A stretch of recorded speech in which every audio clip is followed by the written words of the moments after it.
Great. Call the meeting to order for October 18 for Project Review Board.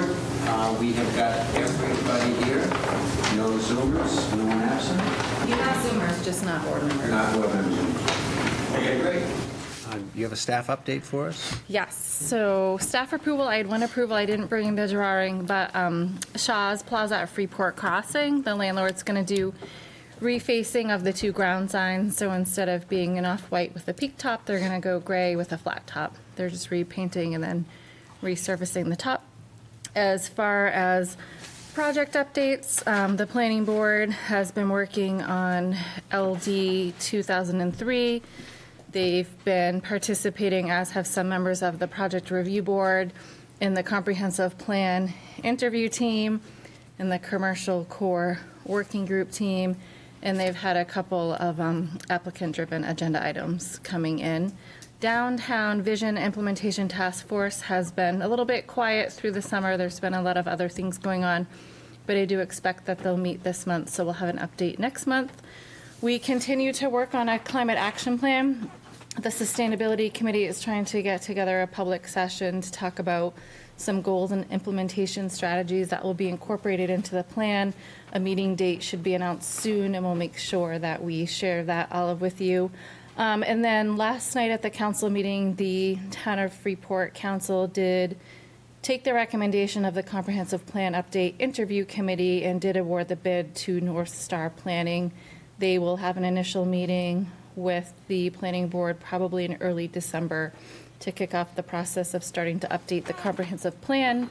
A lot of the first few months will be working on updating the data chapters, so it'll be a lot of behind the scenes as we work on finishing the climate action plan, but we'll start seeing them pretty regularly in early spring, and we'll of course reach out to PRB members to participate in that process as they're interested. That's all I have for you.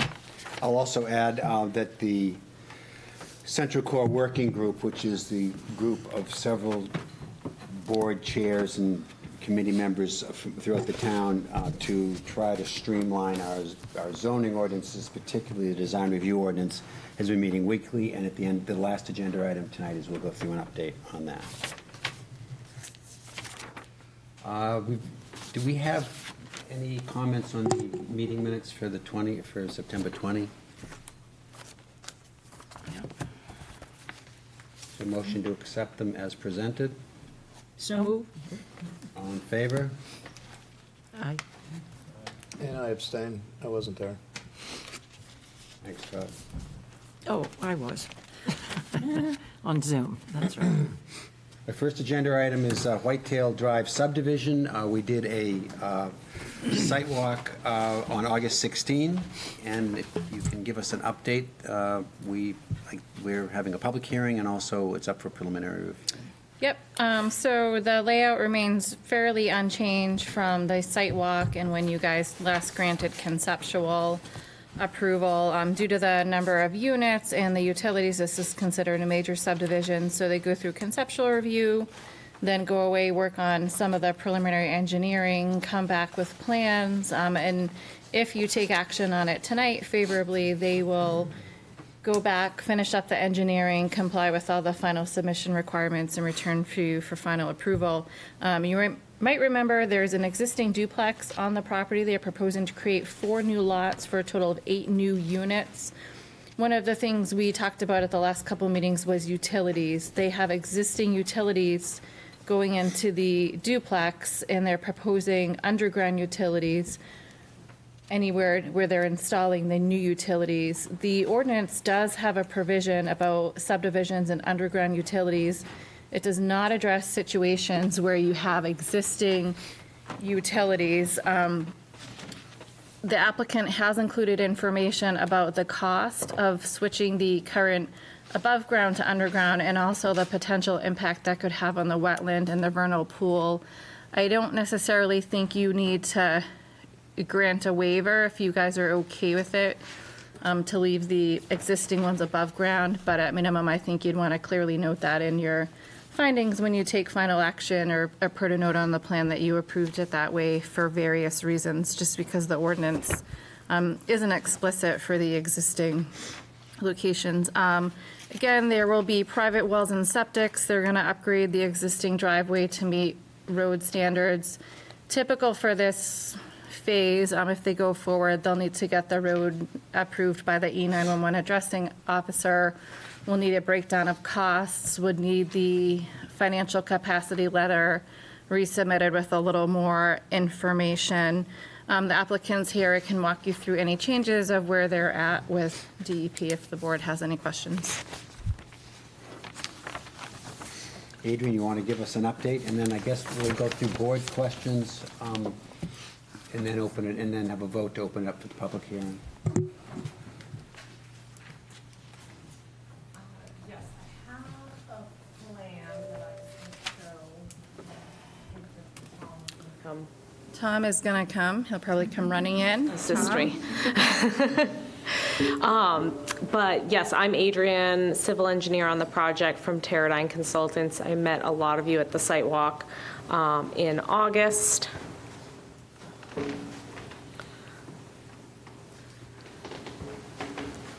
And yeah, I'll give you an update of anything that's changed since that last meeting.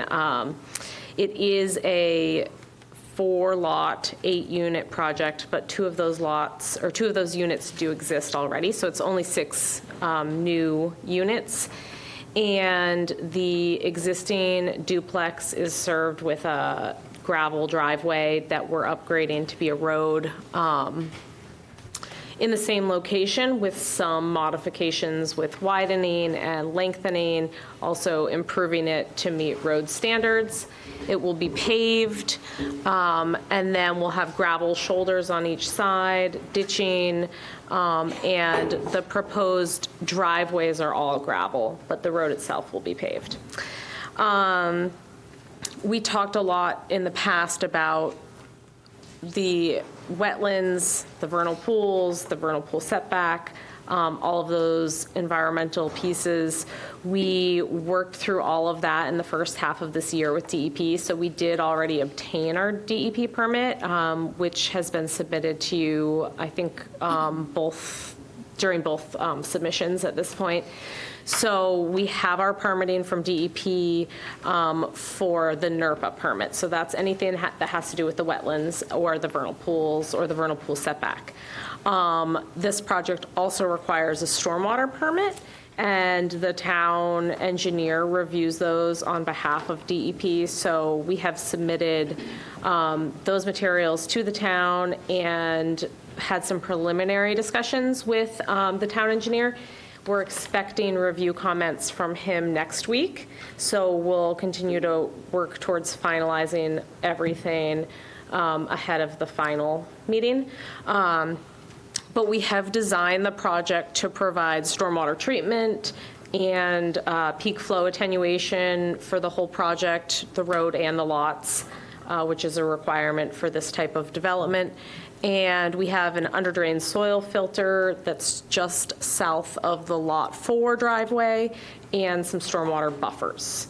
So that was kind of our big plan update, was finalizing the stormwater management and those locations on the plan. Like Caroline mentioned, there weren't a lot of changes with layout. The lot lines are the same as they were before. The road length and road location is the same as it was before. We have a little more detail about where we expect clearing buildings. The building footprints are more accurate, and driveways, we've looked at those more specifically during our stormwater and done some grading on those, so we know they fit in where we're showing them. But that being said, things may change slightly during construction, but this is generally as expected. And we've really tried to keep the clearing limits close to the buildings. I know that was a concern at the last meeting that we talked about. We also talked about the area between Lot 2 and 3, where it appears that there's no trees that go across the property line.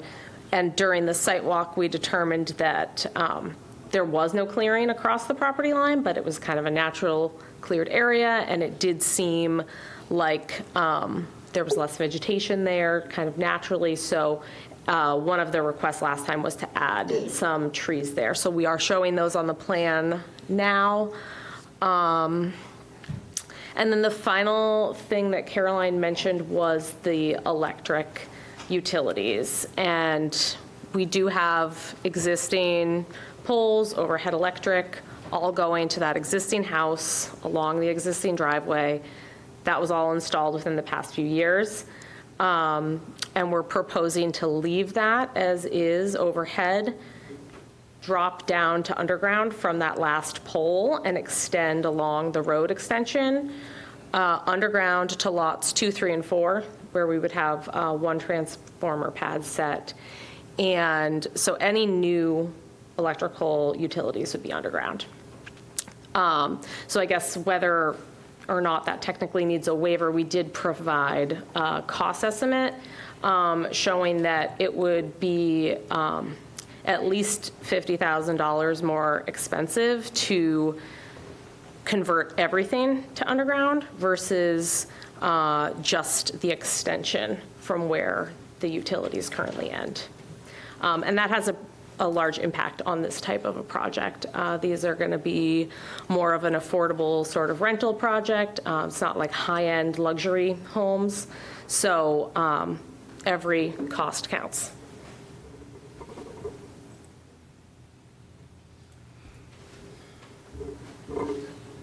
Sorry about that with the plan.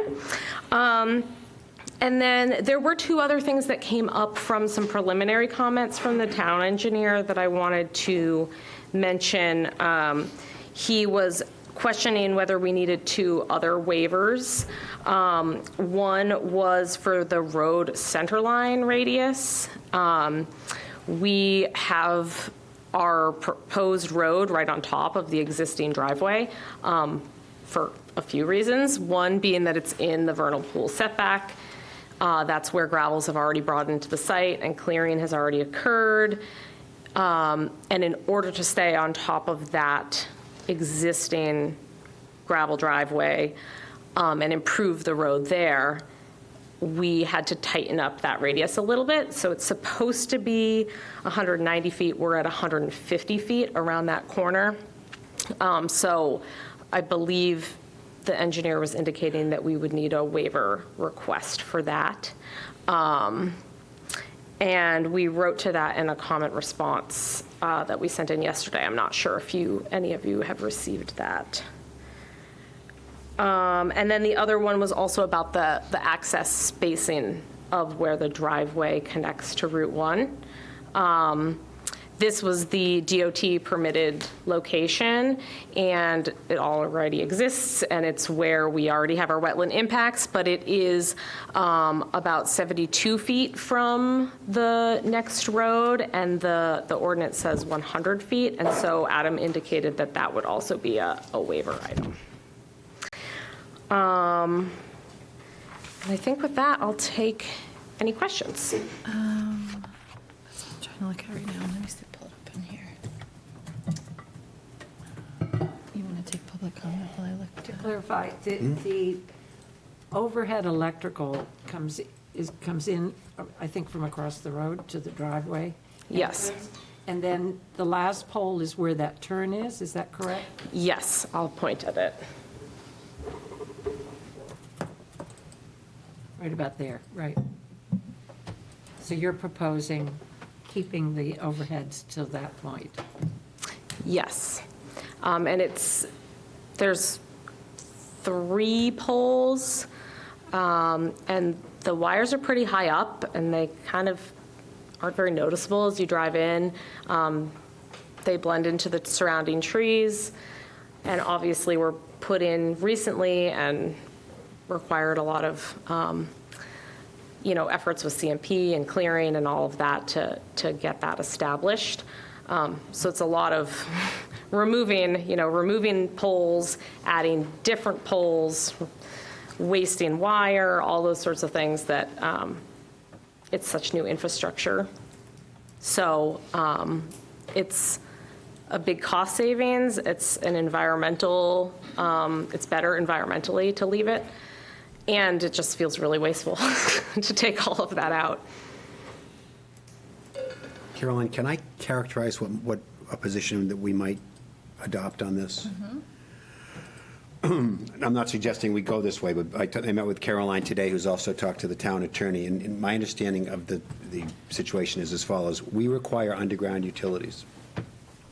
It can be waived by us if the applicant submits cost data and a comparison that shows that the burden, the financial burden of going underground makes these lots impractical to build, or by comparison to other lots in the neighborhood, too expensive in the market. One way, so we can waive it that way, or we could avoid that because of two unique circumstances with your application. One is the state environmental laws. You would cause so much disruption with the vernal pools under state environmental laws that that would take theoretically precedence over our requirement that you go underground. But to me, it's also compelling that our ordinance doesn't say you need to go underground with lines that are already in. I mean, there are already lines in there. So in a sense, if the board wanted to, we think that the town attorney said we could just say that it's existing and your only obligation is to go beyond existing, which is what you're proposing to do underground. Correct. Yep, it'll be underground for anything new. Can I observe that? I think that there's limited application of that because, for example, the ordinances that say that the road has to be built to town standards if it's a subdivision don't apply if it's serving a single family. So that change from a single family to a subdivision, there's no debate that the fact that a driveway is existing isn't going to set a new standard for a shared road. And I don't see any basis in the unambiguous statement of the ordinance that says utilities serving subdivisions shall be installed underground. That would suggest that the fact that when it was a single family line, which CMP treats differently, which the power company treats differently than it would when it's serving multiple owners, that the standard will then change. And I think that's something that causes me concern, to create an exception that's not written in the ordinance. So why don't we bring that up when we're doing our consideration at the end of the public hearing and everything? I just wanted to point out that this one thing that one way we could interpret it. Yeah, I think you have options. If you're more comfortable just seeing if it's something the board wants to waive, I think that's fine. They went ahead and put together the financial information. You also can consider the environmental impacts of it, and if there's a conflict between your standards, or if you're comfortable with it and you want to work in a findings, that would be the other thing you could do. Two ways you could do it. Are there any other questions from the board of the applicant? I may have missed it because I was sort of stuck on part of the walk, so I didn't hear what everybody said. But you're not at the design phase yet, but did it come up, are these two-story buildings, or are they one-story? Two-story buildings. They're different than the building that's out there today. The building that's out there today is one story, and it's really, really long, really wide. These are going to go more up. They are, essentially each unit is 38 by 40, and then there's a garage for each in the front connected. So the total width is 80, which is like at least 50 feet less than that existing building. I have a question also. What is this subdivision, and I don't know whether it matters to the phase we're at right now, but is it a condominium? You mentioned rentals. What's the method of what this subdivision is going to be? Yep, so it's going to be 4 separate lots, so they won't be, like, each unit isn't a condo. The lots will be owned, and there will be 2 units on each lot, and that whoever owns that duplex, that lot, could rent either one or both of the units out. And there will be a homeowners association that covers the road maintenance and the stormwater maintenance and open space management. Right. So we will need, I don't believe, did they put in their condo? They submitted legal docs. They would get legal review. Once preliminary is granted, the attorney will start reviewing them before they come back for a final. So the owner is building these and then selling them off? Not necessarily. They are planning, so there's two owners, it's a partnership. And one of those people has already built one of the lots. There's 4 total. The plan is for each owner to have 2 lots. Build the units and either rent, I believe rent out the units. So each person would be renting 4 units. Any other questions from the board? Jason? We talked on the site walk or afterwards about regrading the driveway as you come off the road. Could you just go into a little bit of detail about that? That's the first question. Yep, yeah, I remember that discussion. Yeah, today, when you're coming off of Route 1, the gravel driveway does kind of drop right off. There are standards that require us to be at a certain percentage coming off of the road, and part of the reason for that is for sight distance. So we're bringing the beginning of the road up to match with Route 1. And I believe we're allowed to have a 3% grade away. We're closer to 2%, so it's a little less, and so that means it'll just drop off even more slowly than the ordinance allows. And then, you know, we're coming down a little bit, but then the site climbs, so we're definitely bringing in gravels to kind of bring that road up at the beginning. Okay. And second question has to do with Lot 4. It looks like it's very precise in terms of where the lot line is, the setback, and the overhang for the building. And there's no grading shown or changes to grading shown on that particular side against the property line, whereas there's grading shown for the driveway and whatnot. I'm just wondering how, upon someone building out Lot 4 and dealing with the challenges of the uphill grade on that side, don't grade onto the adjacent property with the work to fit the building in. When you say adjacent property, do you mean? Lot 3. Lot 3, okay. Well, I guess the buildings and the driveways are subject to change slightly, especially, you know, the exact placement of that building. So, you know, it could slide a little bit within reason, while still meeting all the setbacks, the clearing limits, and setbacks from septic and all of that. Also, you know, they own everything today, so there may be some site prep work while they're building that, you know, if the same person has Lot 3 and 4, grading across that during construction wouldn't be an issue. Right, I guess that's sort of theoretical. So I anyway. don't know if you have anything else that, Well, I think Lot 4, it's placed there, but I think it needs to tweak it. It needs to turn a little bit, and which I think will assist with the grading, and we will maintain the ownership of 3 and 4. And so, and we do excavations, so that's what we do for a living. So we don't see it as a big concern, but that's just theoretical as well, so. Yeah. I mean, for me, it just brings up a question about the autonomy of the lots as it relates to being a subdivision. Stormwater management would catch Will some of dictate that. a lot of that. yeah, I mean, all of that area goes to stormwater management, so it doesn't really matter from a stormwater perspective because it will all be treated and captured. Oh, yeah. Are you more referring to like the elevation changes between the 3 and 4? In so much as building a building on 4 and getting the floor elevation to work in a way that isn't underground, or maybe it has to be underground, I don't know. But it just seems like there's potential that there could be a necessity to grade onto 3 to cut into 3 to make 4 work. I think you're right there. So, and I mean, but I think too, well, I should let you speak to it, but. Go ahead.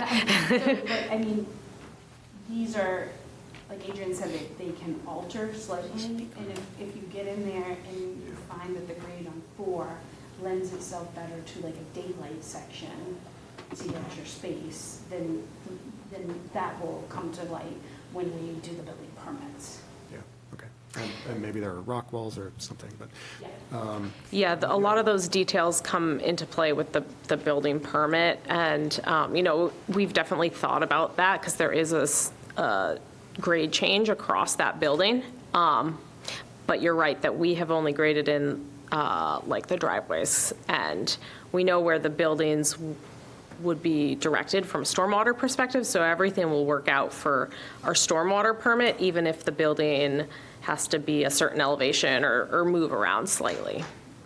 and last thing, it's not a question, but just a comment, that it seems like the way the driveway for orientation and grade is worked out with the stormwater to the side of that, it's better than what we saw in the last plan in terms of my concern about light effects on the adjacent property. Yeah, that was definitely something that we thought about by adding that stormwater buffer. It's a stormwater buffer, but it's also forested. So that, I think it was you who asked the question, along that wetland, there's an additional 35 feet where clearing can't occur. So that does give a big buffer to that southeastern property line. Okay, thank you. I have Are these units going to have a basement, or are they on slab? I ask because, is there ledge? Yeah, there is. Let me interrupt you. If you're going to speak, come to the mic and introduce yourself also. No, sorry, Michelle Harrison, and Lot 4 is about the only one that we think potentially could have a basement. Lots 2 and 3, are the probing that we've already done, they're probably going to have to be on slabs. So based on what's out there right now. But at this point, from a subdivision standpoint too, just because there's ledge there, doesn't mean that we are hindered. We can blow ledge, and so that is not you can, have people come in and blast, blow ledge, blast ledge. The reason I asked was, I mean, would there- that is would it not require our, blasting? we can blast, but that's not, to try to keep it as cost effective as possible, that's not our direction. But we're not seeing as much ledge on 4. I have a question. Can you point on for Lot 4? I believe you're sharing septic, which I see on the plan. Where is the anticipated well area? And I know that happens out in the field, but it's pretty tight between Yep. where the septic is going to be and the house. So where would you consider? So each lot has its own septic and well. There's no shared septic. I guess the 2 units in the same building share a septic, but each lot will have a standalone septic and well. And we do have on our plan set, it's not on here because it's kind of hard to see, 100-foot setback around every septic. And that's the well exclusion zone. Wells cannot be in that zone.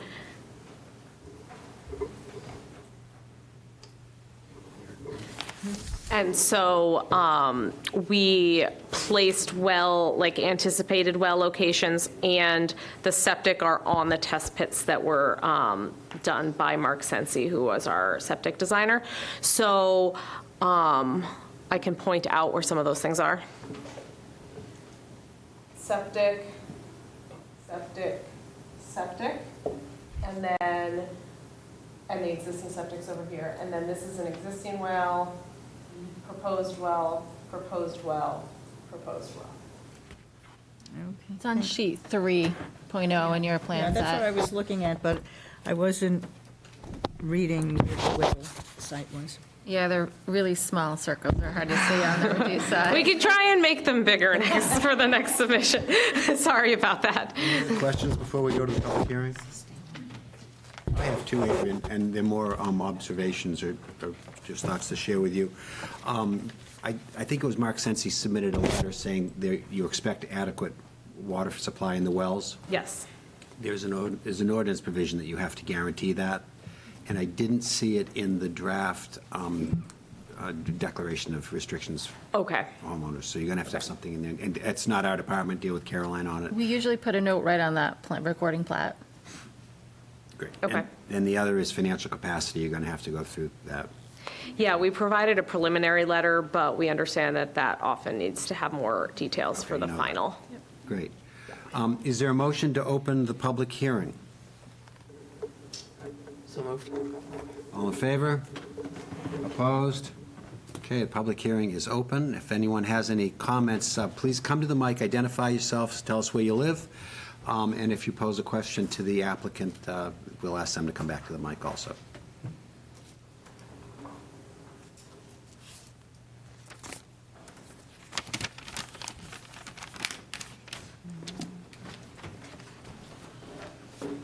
Hi, good evening.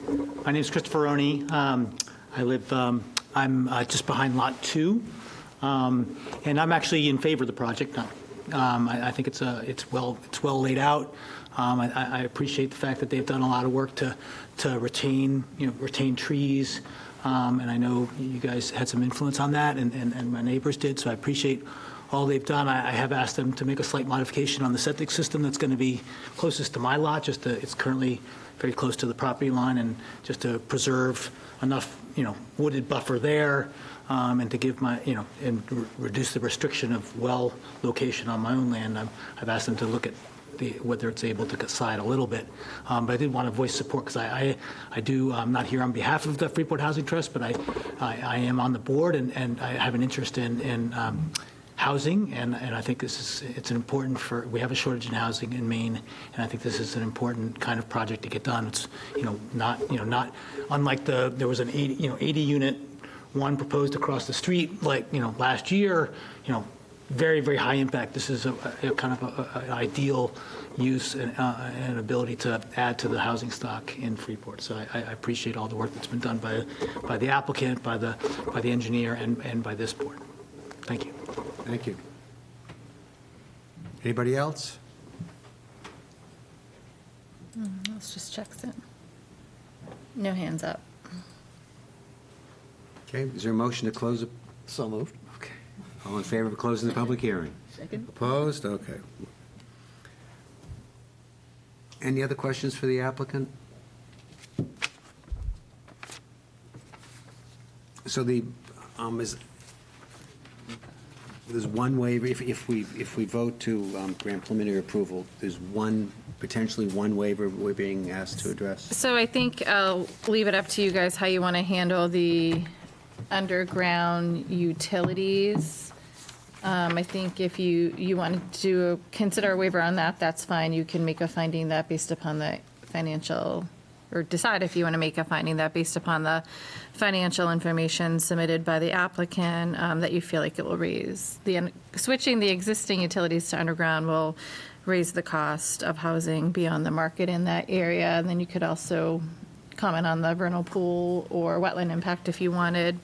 There is the separation requirement that the town engineer flagged between residential access points. That's in Article 11.5.C.2.E.2. I think that's something you could take action on if you want to. He didn't really weigh in on the separation. This is a case where the entrance permit's issued by the state. They don't get a municipal entrance permit, and it's already there. So I don't really have a problem with it if you guys wanted to take action on that waiver, given those situations. And then I don't feel like you need to take a waiver on the road location, because it says it shall be in the center line to the greatest extent possible. So as long as the board feels that, given the uniqueness of the application and the site, that has been done, I feel like that's fine, and it's something you can incorporate in the findings, but it doesn't say you cannot have it in a different location. So I think you could act on one or two of them. You would want to take action on waivers tonight, in fairness to the applicant. The waivers legally have to be shown on the face of the recording plan, and it would impact the design. So I think it would be good to take action on those tonight, if you felt like you were ready. I'm looking for the language. We specifically can waive the separation requirement? Yeah, you can waive the separation requirement. It doesn't give a specific threshold. but you've raised some of those, waived some of those before in cases where you have these different standards. I think we've done it for site distance because ours are actually more strict in certain areas than the state in the subdivision ordinance, even though they have jurisdiction, for example. For the utility work and the cost assessment, is that included in their package? It is, yeah. Where it's, I'm looking at a document, it's Page 22 of 57. 22 of 57, okay. Yeah. Okay. What page are you on? 2257. And what you're suggesting, Adrian, is that it's 50, the 70,000 the long way and 20,000 the way you're proposing it, and that's $50,000 spread over 6 dwellings? Yes, exactly. And that 70,000 is also, that's an estimate with the additional permitting that we would need to do with environmental permitting with DEP. There's certain ways where that could go, and fees could be substantially more than that, actually. So we did our best to estimate what the typical DEP fees for getting the additional permitting to do that would be, but I can't guarantee that it wouldn't be, tens of thousands worth of fees on top of that. Can I ask a follow-up question? Yeah. Is there documentation in the submission we have identifying what the anticipated sales price of these lots are and the anticipated average market value is? I don't have that information. I mean, again, the applicants are going to retain the lots and rent the units. So I put in that document at the end, there's a summary of the anticipated rental increase per unit. If we break it down, which for this type of project was the way that we thought made the most sense, because it's more of a, this is putting 6 new rental units onto the Freeport market, and they're hoping to keep them at a low, affordable rate, but anticipating that having to build everything underground would make the rents increase at least $700 a month per unit. Do you indicate the price without that increase? I did not. I mean, a lot of that depends a little bit on the market at the time that they hit the market. Rents today aren't going to be necessarily the same in 2 years once everything's built out. $700 a month per unit to pay for a $50,000 utility project? It's a 1-year payback. Yeah, it's a 1-year payback. And then the next year, not an issue. Yeah, that's the way we assessed it. I mean, as to the waiver, I continue to have concern because we are limited in what allows us to grant a waiver. The ordinance allows us one category of waiver for the applicant demonstrates that costs will be increased above, it will cost the value of the units to increase above the market rate. And we don't have sufficient evidence to make a finding of what the market rate is and what the sales price of these units would be with the underground utilities. And I think with that, we lack sufficient information to be able to make findings that will satisfy this waiver option. The other thing you could look at would be the environmental impact. If you feel like requiring them to dig them up, reinstall them, and impact the wetlands conflicts with another standard, the stricter of the two would apply. I don't read that I don't see where that's an alternate waiver that this board has authority to grant. That was a discussion when we first raised this with the attorney. If it's something the board's not comfortable with, we could get advice in writing from them. Again, it's a unique situation where there's overhead. I can't think of another situation where we've actually ever made someone take them all down and put them underground. But Yeah. the standards are the standards. And then We don't have a lot that come in with utilities already either, so. But yeah, isn't it, what did she say about pre-existing? The fact that it's already there? The ordinance, like, it doesn't clearly call out new and or existing. In this case, where they're putting the new ones underground, like, that portion was really clear, but, See- it didn't seem like a big To concern. me, logic would say, the cost, yes, that, I agree that we could use more information on the cost, okay? The cost assessment. But logically, if this were new, and whether it makes sense environmentally to dig up going through there, I'm not sure that it would. I think, to me, going overhead and then dropping them down, logically, that makes more sense to me environmentally. The fact that it's pre-existing, I think it even more so makes more sense. And I think that it is pre-existing, that maybe we do have that ability to say it's got to be underground for the new part, but it's pre-existing. That's to me what makes sense. It would seem environmentally, I think,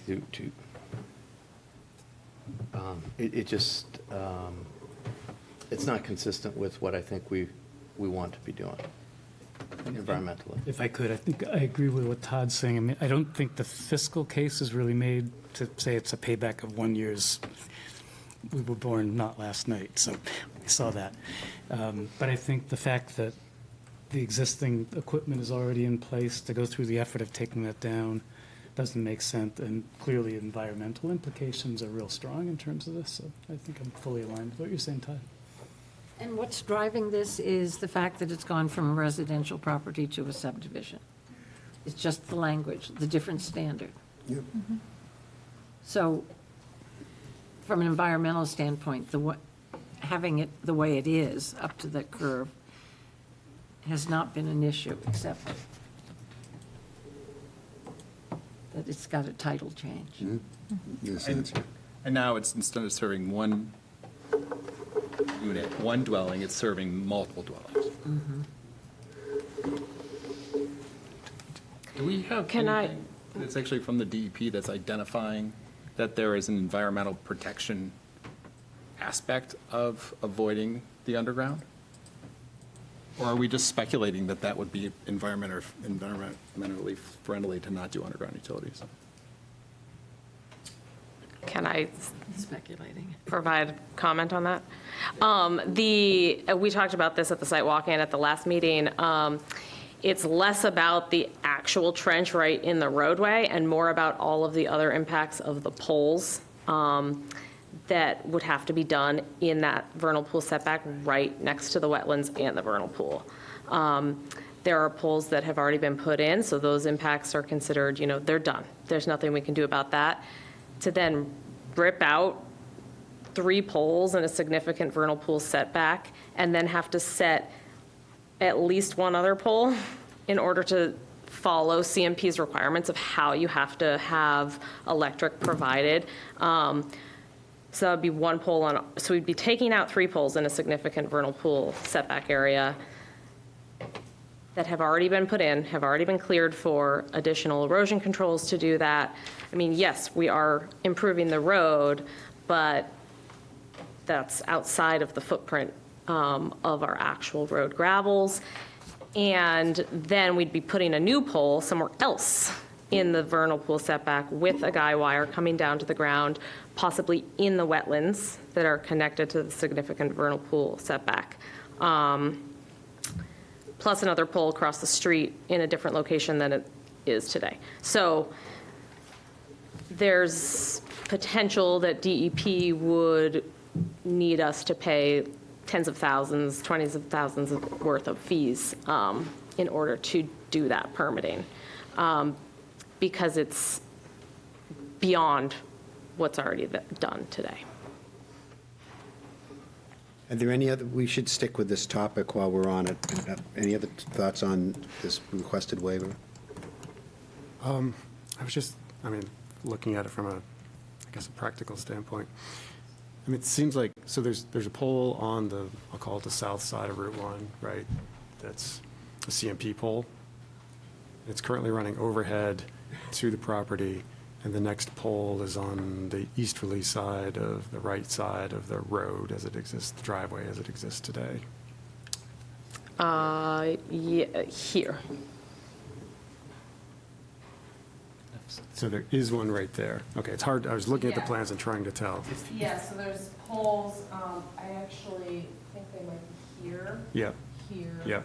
And then, so that's the one I was trying to get to. right? If you go to C1, they're delineated on C1.0.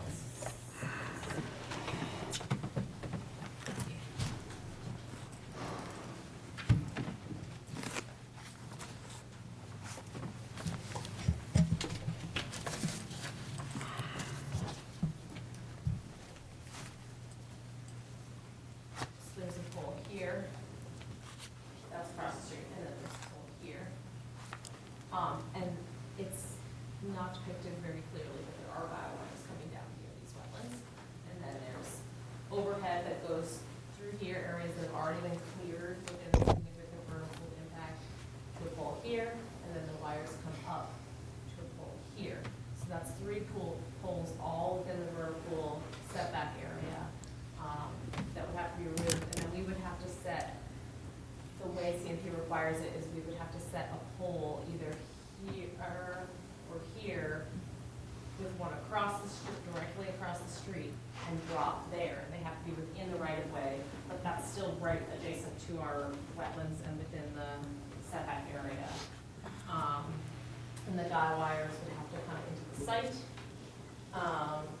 And those are all the areas that part of our DEP permitting is asking us to restore vegetation and not impact the wetlands further. So what I'm wondering is if there's an in-between compromise sort of plan here where the middle pole, which is adjacent to the road and where there's work being done on grading the road, if that's where the power could drop, it's already on the property, down that pole, retain the pole, and then work up the road from there underground and eliminate the uphill pole at the bend in the road. I guess I would ask why. It's already there. We would then have to install a guide wire that would be along the side of the road. Somewhere in this vicinity, which is also within the significant vernal pool setback. The way it is now, the wire continues, so it doesn't have the guide. And more work at the ground level to then drop there. Also, that would result in the need for 2 transformer pads, because that would mean Lot 1 has to go to underground electric and can't use its existing service. Yeah. Makes sense. Personally, I'm in favor of the notion of not mucking around in the vernal pools, but that location appears to be without direct impact to the delineated wetland or vernal pool area itself. It does fall within the setback, but. Yeah, the other pole, the last pole is nearly out of the setback and on the other side of the road, so we just felt that that was a much less of a significant impact to drop from that pole. Also, I wanted to provide an example of a different project that this is kind of similar to. I worked on a different subdivision called Falcon Way, where there was an existing road that served 2 lots and had overhead electric. We put 4 lots at the end. We had to go underground to those lots. We had to improve the road the entire length, all the way out to the beginning, even where we weren't doing lots. So similar to this, we're improving the road all the way out to the beginning, but we were allowed to leave the overhead electric for those existing homes and went underground to the new lots at the back. So it seems very similar to me. Is that in Freeport? Yes. It was 2018 or 2019 approval. Any other thoughts on this requested waiver? I was just going to say again, I think based on that it's pre-existing, and I think that I'm not even sure we would need a waiver. Because if it's pre-existing to the pole, we don't need a waiver. If we say the pole is there, it's got to be the interpretation, it needs to be underground from that source. Then I don't know if we do need a waiver. I think that's not what the ordinance says. You've run this by the. Yeah, we can get advice in writing. I think if the board's more comfortable taking action and they feel like they can take action on the waiver request, I think it just need to be specific that you're just waiving it for the existing utilities, given the cost and impact on the wetland. Any new utilities would be required to be underground. Is it enough to have a waiver based on the impact to the wetlands and not include the cost? Because I find it kind of suspect. I think it's pretty clear. If we get into the waiver, I think it has to be according to that language. And I think I agree with Fred that the math you did doesn't meet that standard. But for my 2 cents worth on this, I'm having heard from our attorney that we may not be able to force you to go underground to replace the existing. I respect what Jim's saying, but I'd like to find a way out of this without doing more environmental harm. I tried very hard playing 20 questions with you at the site walk, trying to find a practical way. And I think it's really unfortunate this much environmental harm was done. So it sounds like we're on a technicality. So is the board in favor of allowing this proposal to allow the existing utilities to remain above ground and the new ones to all be underground if we can find a way to do that? One way or another. Is it okay to take a straw poll on that? Folks who are in favor of not requiring underground if we can find a way to do it? And clarify, conceptually, I think that that seems fine.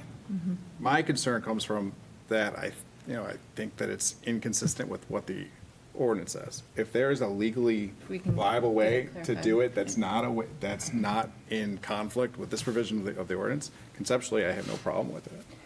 Okay. Jason, did you feel contrary to that? I'm feeling a little more uncomfortable about it in the precedent sense of why wouldn't anybody then who wants to subdivide their property go out and build a single-family residential on it and put in whatever power poles they want and then come back later and say it's already there? I think that's exactly right. I understand the possibility. I guess I'm not. That's. It's not really cost effective to do it that way. I know, but it's here in so- front of us, and then we're hearing precedents about other places. I don't know if that started off as a subdivision or if it was a single family, but it gets murky. And again, I don't want to dig up any more, sensitive areas, but I feel like this is putting us in a tricky spot. In the last phase of our approval, can we hold this off and put it in the last phase? Or do they need to know? Well, it impacts their design, Well, that's what I'm so asking. if you don't act on it now, it kind of leaves them in the unknown, because they're gonna have to go to DEP, they're gonna have to pursue permitting, they're gonna have to come up with impacts, they're gonna have to change the utility plan, so it does change They can't come back for final until we everything. resolve it. Yeah, they do need to resolve it. I mean, if you feel like you need written legal guidance, then you could table it. There is precedent. People have really provided the board with a full number in the past. Doesn't make it wrong or right. You guys need what you need to be comfortable to make a decision. Again, it really is a unique situation where there's existing utilities and the significant vernal pool. We don't see those very often either. I didn't mean to cut you No, off. no, you're Let me good. suggest this. If there are 4 different ways we could look at it. 3 of them would get us to the result that the applicant wants. I'd like to avoid dragging this out if we can. Caroline's talked to our attorney about this notion that it is not something that needs a waiver because we can't require you to replace what's existing. If the board were comfortable proceeding without the waiver, granting them the outcome they want, subject to Caroline confirming that this is what she heard, in fact, heard from our attorney, it would allow us to go forward. Does that make sense? I don't really like leaving the applicant having an unknown and you guys taking action on it. I just don't feel like it really helps anybody to have them go for a plan where they don't have positive clarification on the utilities, because it can make such an impact in this case. On the cost piece, if you took $70,000, amortized it over 15 years at a 6% rate, that's $600 a month. Divided by 8 units, that's $75 a unit monthly, Over how many years? 15 years.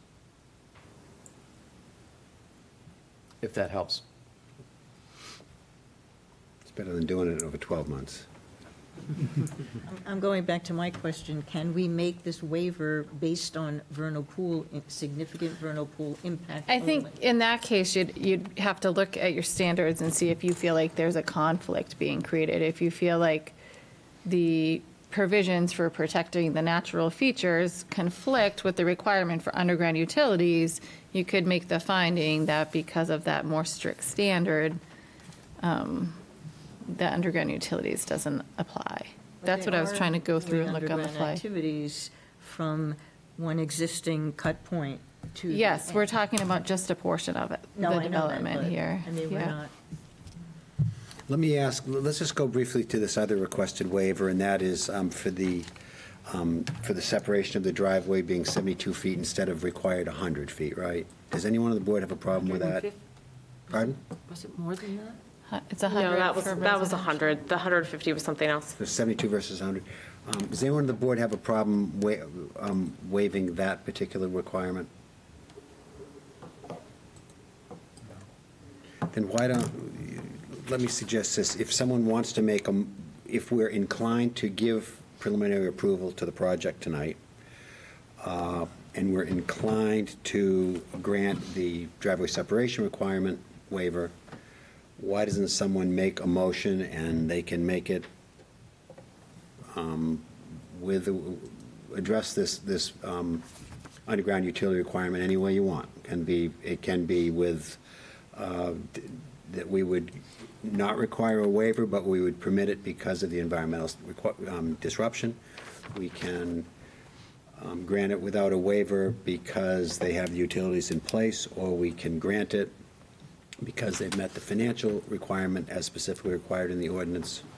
And any of those three, if we had a majority vote, would get this thing moved ahead. And if we're uncomfortable because of the last issue, then we won't be able to give you approval tonight. Wouldn't you rather have subdivision approval contingent on some kind of immediate follow-up and additional research about the waiver issue than just being put on hold, having the whole thing put on hold? I guess I would have to ask like a technicality question on that is, if then it comes back that it won't be granted, then where are we? Are we at, can we revise and resubmit things, or are we stuck? You lose, it costs you a meeting, I basically. mean, you could just. Sounds you like either way it would cost could us. a meeting. table them till November, but I don't know, it sounds like there might be enough consensus to act on something, but I'm not sure. Nobody's making a motion, so if there's no motion, you guys can't We act. don't have to read the whole thing because everyone's here, right? Well, the waivers you would want to act on separately because you might agree with one but not the other. So the first one that Ford, let's take the easy one. It sounds like the easier of the two waivers tonight would be the separation, so that the board move to approve a waiver of Article 11.5.C.2.E.2 to allow access spacing of separation of less than 100 feet from other residential accesses, and that the roads are existing and permit from the Maine Department of Transportation has already been issued. Okay. And then can we say we grant existing above-ground utilities? So you'd want to act on that first waiver and then go to the second waiver. if you want to waive it, or if you don't feel like you need to waive the underground utilities, you can make a motion on the whole thing with a number 5 in there for the utilities. I don't think we do need to waive it. Okay, so the road access separation, you would need a waiver, so somebody would need to make a waiver. If, And that's a separate motion. yep, can motion that first to do the waiver. If Do you have the some, language? I can wing it again, yes. You have to memorize, don't look down at the ordinance number. That's a I lot will of make letters. this motion if you Okay, read it. so While she's talking. if you were going to say it, you could say, be it ordered that the Freeport Project Review Board move to grant a waiver of Article 11.5.C.2.E.2 to allow access spacing separation for residential access of less than 100 feet from other residential access point, and that the road is already existing and permits from the Maine Department of Transportation for the entrance have already been issued. So moved. Is there a second? I do. Second. Is there any discussion on that proposed waiver? All in favor? Aye. Any opposed? Linda, did you voted in favor? Okay, I did. yep, so it's unanimous.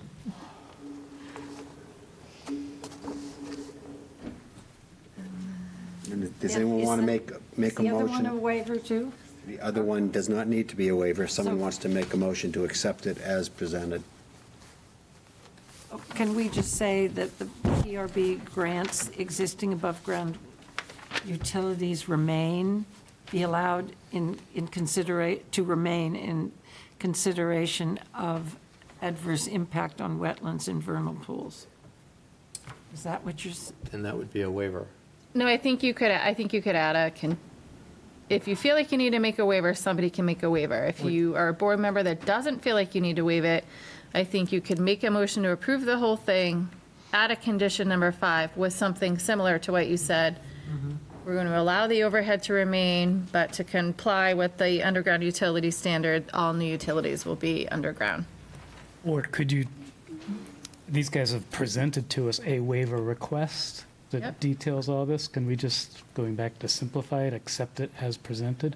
Which You can therefore accept it as implies we've presented, accepted but their you're waiver buying their request. math if you do it that way. You could make a waiver that you feel like, based upon the information submitted of additional $50,000, that it's driving up the cost, or raising the cost of housing beyond the market in this location. Well, their waiver request also gets at the environmental implications, which But is. it And you could add that. It includes the dollar values, and in my opinion, I can't do a waiver based on that amount of money. I can do it, I'm very strongly feeling about the environmental issues, but I can't personally vote for a waiver on the dollar values.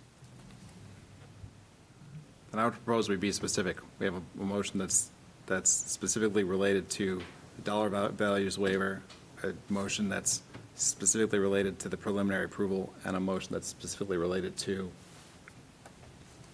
our recognition of the utilities. I think that's the only way to break up those issues separately. So it's not a waiver.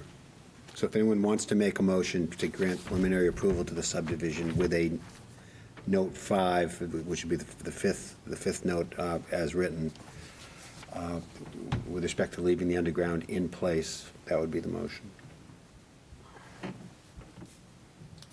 And Leave the existing above ground. so what I proposed was PRB grant, existing above-ground utilities remain. I don't know if that's English, be allowed to remain, sorry. PRB grants existing above-ground utilities be allowed to remain in consideration of adverse effects, adverse impact on wetlands and vernal pools. So if this waiver or this motion goes forward and enough board members vote no to that, that's the end of the application, correct? It would be open for another motion, for a different type of motion. Okay. that's the end of the waiver. Well, Not the end of the I thought the waiver was being application. incorporated into the whole. Yeah, I think Lynn's talking about incorporating it Number 5. into the motion as a condition, but somebody would need to read the whole, we need to read the proposed motion here. If you're proposing to make a motion, then read it from the beginning and then add your fifth. I guess it would be good, maybe you want to straw poll before you go Yeah, through that, which I because 5 think is minutes of Jim's reading. concern, like. Does everyone understand what Lynn's proposed fifth provision is to the motion as drafted? You want me to read it one more time? PRB grants existing above-ground utilities be allowed to remain in consideration of adverse impact on wetlands and vernal pools, should they be required. Should it be required that they be removed or As a straw poll, put out underground?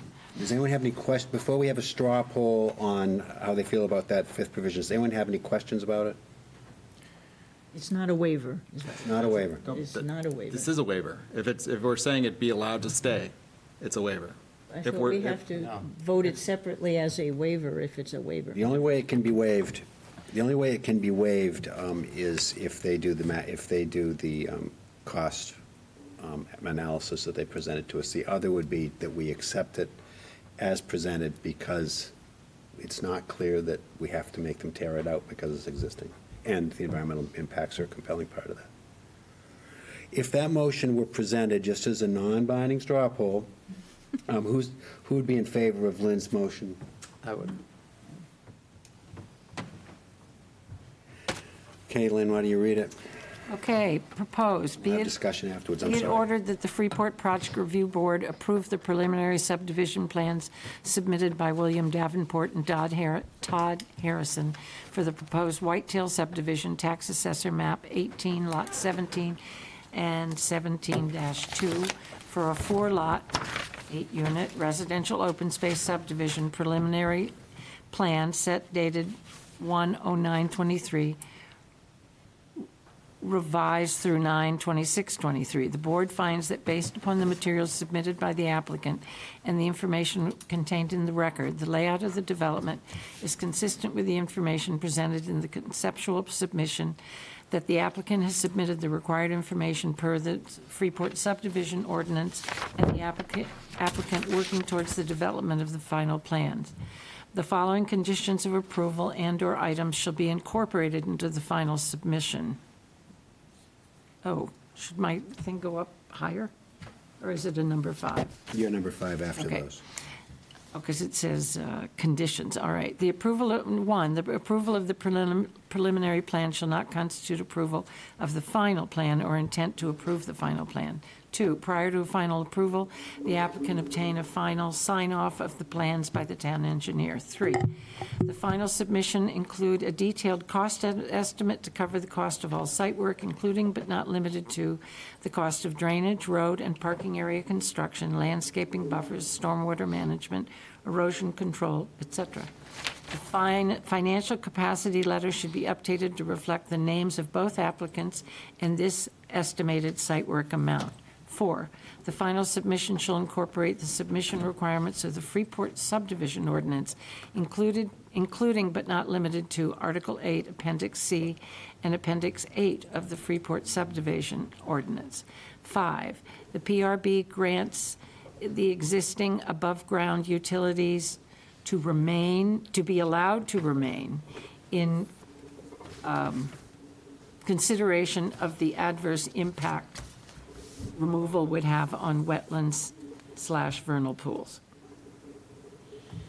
Is there any further discussion on Lynn's motion? Second. I'd observe that I'm going to vote against this motion because I perceive that it is potentially in violation of the ordinance. And given that this is a preliminary approval, this is an applicant that's still coming back to us. And but we're committing ourselves to a position before we necessarily even are granting final approval, and that causes me concern. Any other discussion? All in favor of the motion as presented by Lynn? Opposed? Okay, Sharon, that was 5 in favor and 2 opposed. The motion passes for preliminary approval. Thank you very much. Next, Thank you all for your time. The next agenda item is 4850 Main Street, design review certificate for exterior alterations for GWB Freeport LLC. Is the applicant here?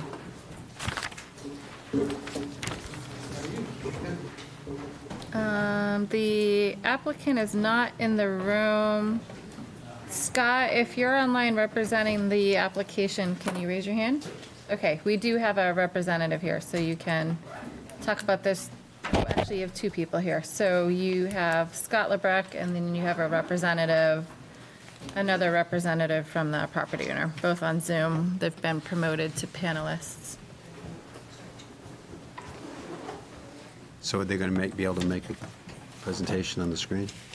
Yeah, I'm not sure which one of them's going to present on screen. You did have good photos in your packet. This is a case where they had an existing wall. Part of it was concrete, part of it was wood.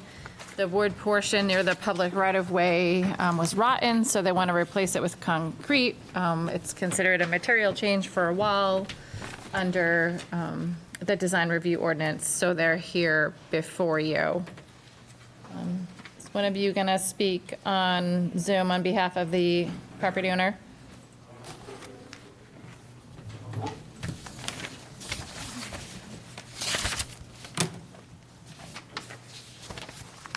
Do we know that they're Are they connected? both, are they muted? They can unmute.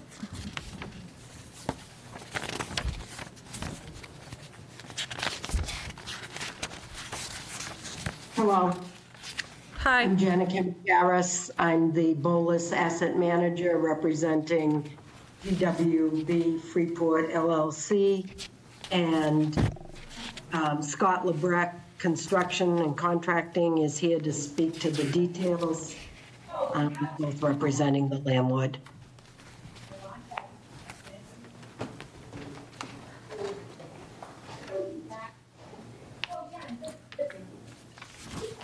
Scott, are you there?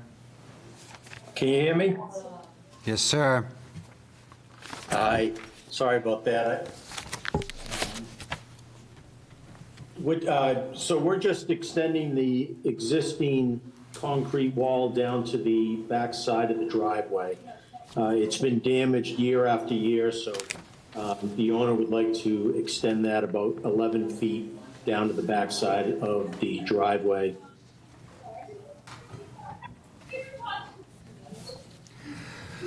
Any other input for us, Scott, before we discuss it at the board level? No, not that I know of. I mean, if you've got any questions about it, I'd be happy to answer. Anyone from the board have any questions for the applicant? Len? He's told that it would be built to match existing. Have drivers run over portions of it? I'm just wondering about the turn radius. I would probably hit the first and second timber in making a turn, so I'm just curious whether that's part of its demise. No, they deteriorated through years of, Yeah, weather, And- yeah. To that point, it's a really interesting one. It seems like the proposal is for the retaining wall to follow the slope of what's there, but if the height of the wall were, say, 18 inches above the pavement, then that would act as a visible curb, in effect, to prevent you from effectively driving off the edge.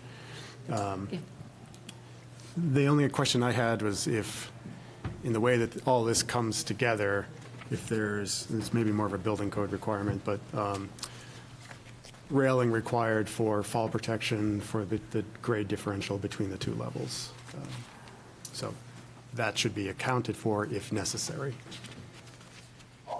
Agreed, and it's not clear from the photographs if there may have been a railing there at one point that was extended. The proposed motion does say that it has to be in compliance with applicable codes, and they have to get a permit from the code enforcement officer. Are there any comments from the public on this matter? Anything else from the board? Any other questions for the applicant? Is there a motion? I'll read the motion. Be it ordered that the Freeport Project Review Board approve the printed findings of facts and design review certificate for GWB Freeport LLC for alterations to an existing wall at 46 through 48 Main Street, tax assessor map lot 120, map 11 lot 120, to be built substantially as proposed, application dated 8/08/2023, finding that it meets the standards of the Freeport Design Review Ordinance with the following conditions of approval. This approval incorporates by reference all supporting plans that amend the previously approved plans submitted by the applicant and their representatives at the Project Review Board meetings and hearings on the subject application, to the extent that they are not in conflict with other stated conditions. Prior to construction, the applicant obtained any applicable permits from Freeport Codes Enforcement Officer. Is there a second? Second? Is there any further discussion? Call the motion. All in favor of the motion is read. Opposed? That was unanimous, Sharon. Next agenda item is 6 Dennison Avenue for design review certificate for exterior alterations for removal of a chimney and replacement of a bow window with a double hung window. Is the applicant here?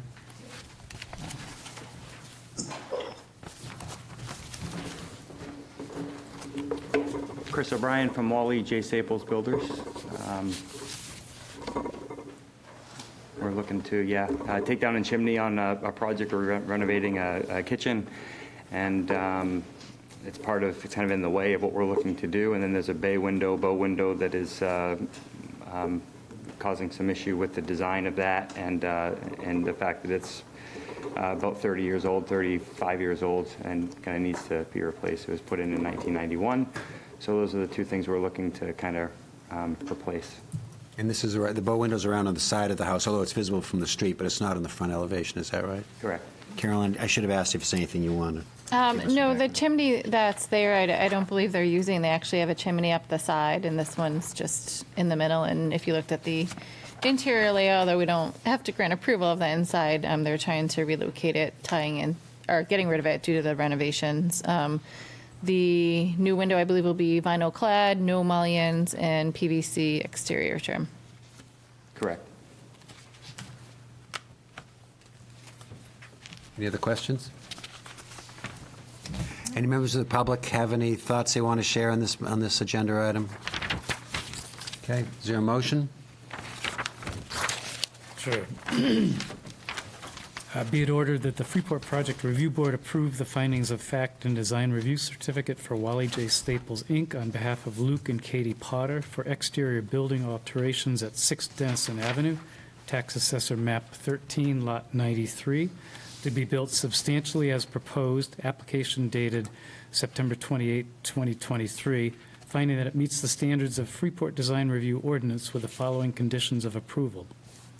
1, this approval incorporates by reference all supporting plans that amend the previously approved plans submitted by the applicant and their representatives at Project Review Board meetings and hearings on the subject application to the extent they are not in conflict with other stated conditions. And 2, prior to any construction, the applicant obtain any applicable permits from the Freeport Codes Enforcement Officer. Second. Second? Any further discussion? All in favor of the motion as presented? Opposed? Unanimous, Sharon. Thank you. Thank you for your time. Next agenda item is Chapnick and Howison at 30 Island View Lane for shoreland stabilization permit. Is the applicant here? The applicant is here. So this is, you guys are seeing a lot of these with Freeport's unstable coastline. The applicant has a small 0.16 acre lot. They are proposing to stabilize about 50 feet of the shoreland. They would have about 12 feet kind of in depth of riprap. It would extend about 6 feet below the hat. The code officer did go down to the site today. The biggest concern from a shoreland perspective that he always has with these is the amount of clearing and removal they're doing. They don't have to remove any trees. There are a lot of invasive species down there that the applicant will be pulling out. So they'll install the riprap in the area above the riprap or any areas they need to replant. They're proposing a native species mix of a couple blueberries and bayberries. For shoreland stabilization, one of the things we look at is how they're accessing the site to do the work, we don't want to have impacts to the land more than necessary. So sometimes they'll come in with a barge, or sometimes they'll come in over land. The code officer did feel like they are proposing to come in over land, given the existing conditions. He did feel like they could get in there. They outlined protections they're going to take to try to protect their lawn or grass area, but if they disturb, they said they will loam and seed with wildflower. One thing to note too, with the RAP project, they are kind of changing the grade of that slope a little bit, hoping that it will be more stable, going to 1-to-1. All the details on how they were going to pin and trench and fabric and all that, and the diameter of the riprap was included in the plans in your packet. Do you have anything else to share with us? Not really. I'm just sad, what's happening with the ocean rising, so kind of a bummer to have to be here, but it's our life. Gone too soon. Anyone have any questions for the applicant? If so, if we do have questions, you go up to the microphone. I have just a comment, kind of an inconsistency that I'm not sure makes any difference, but on their, I guess this is under their documentation, they do say the applicant project does not require the removal of vegetation or trees in order to install the riprap, but they are removing invasive vegetation and things, so it's just, one thing doesn't exactly say the other thing. Yeah, Nick, that's why Nick went down there today, because he had looked, Nick, our code officer, he had looked at the pictures. I think because it was invasive, they weren't looking at it as removing vegetation, it was removing invasive species. So when obviously it's okay as far as I'm concerned, but it is inconsistent in the documentation. Yeah, so, if you want to clarify it, I think you could clarify it in here. The findings in front of you were drafted to note that they are taking out the invasive species and putting in the native plants. And that's something we do every 2 years, every year, and it's just mowing it all down as part of just maintaining the embankment. I'm wondering, if when you get yours all solid and all of your irregular stones and stuff, does that have an adverse impact? What are the neighbors doing on either side of you? Because you must all be dealing. Okay. You should might as really well be up fix there. the whole strip, And then you'll have the people on the left that are coming too. Okay. So- You have seen a pattern that areas that they're coming to stabilize. It seems like all the people in the neighborhood are coming in. Freeport's coastline has taken a hit in a lot of the recent storms, unfortunately. And there's efficiencies that come, like, if there's one contractor going down to the shoreline, all the neighbors can. Is that how you're going to do it? Yeah. Oh, good. Ultimately, because, it does. Economy of trickle a scale, lot of- yeah. It makes a big impact when you're rolling in, so if you can just get in there and do multiple while you're there, it's less impact. So you'll see Walt and Cynthia next month, probably. Any other questions for the applicant? You do have people online, Brings too. up a question to me then, if you're going to have multiple people doing work all at the same time. Come up to the microphone, why don't you? And you guys can only comment on his, just to make sure.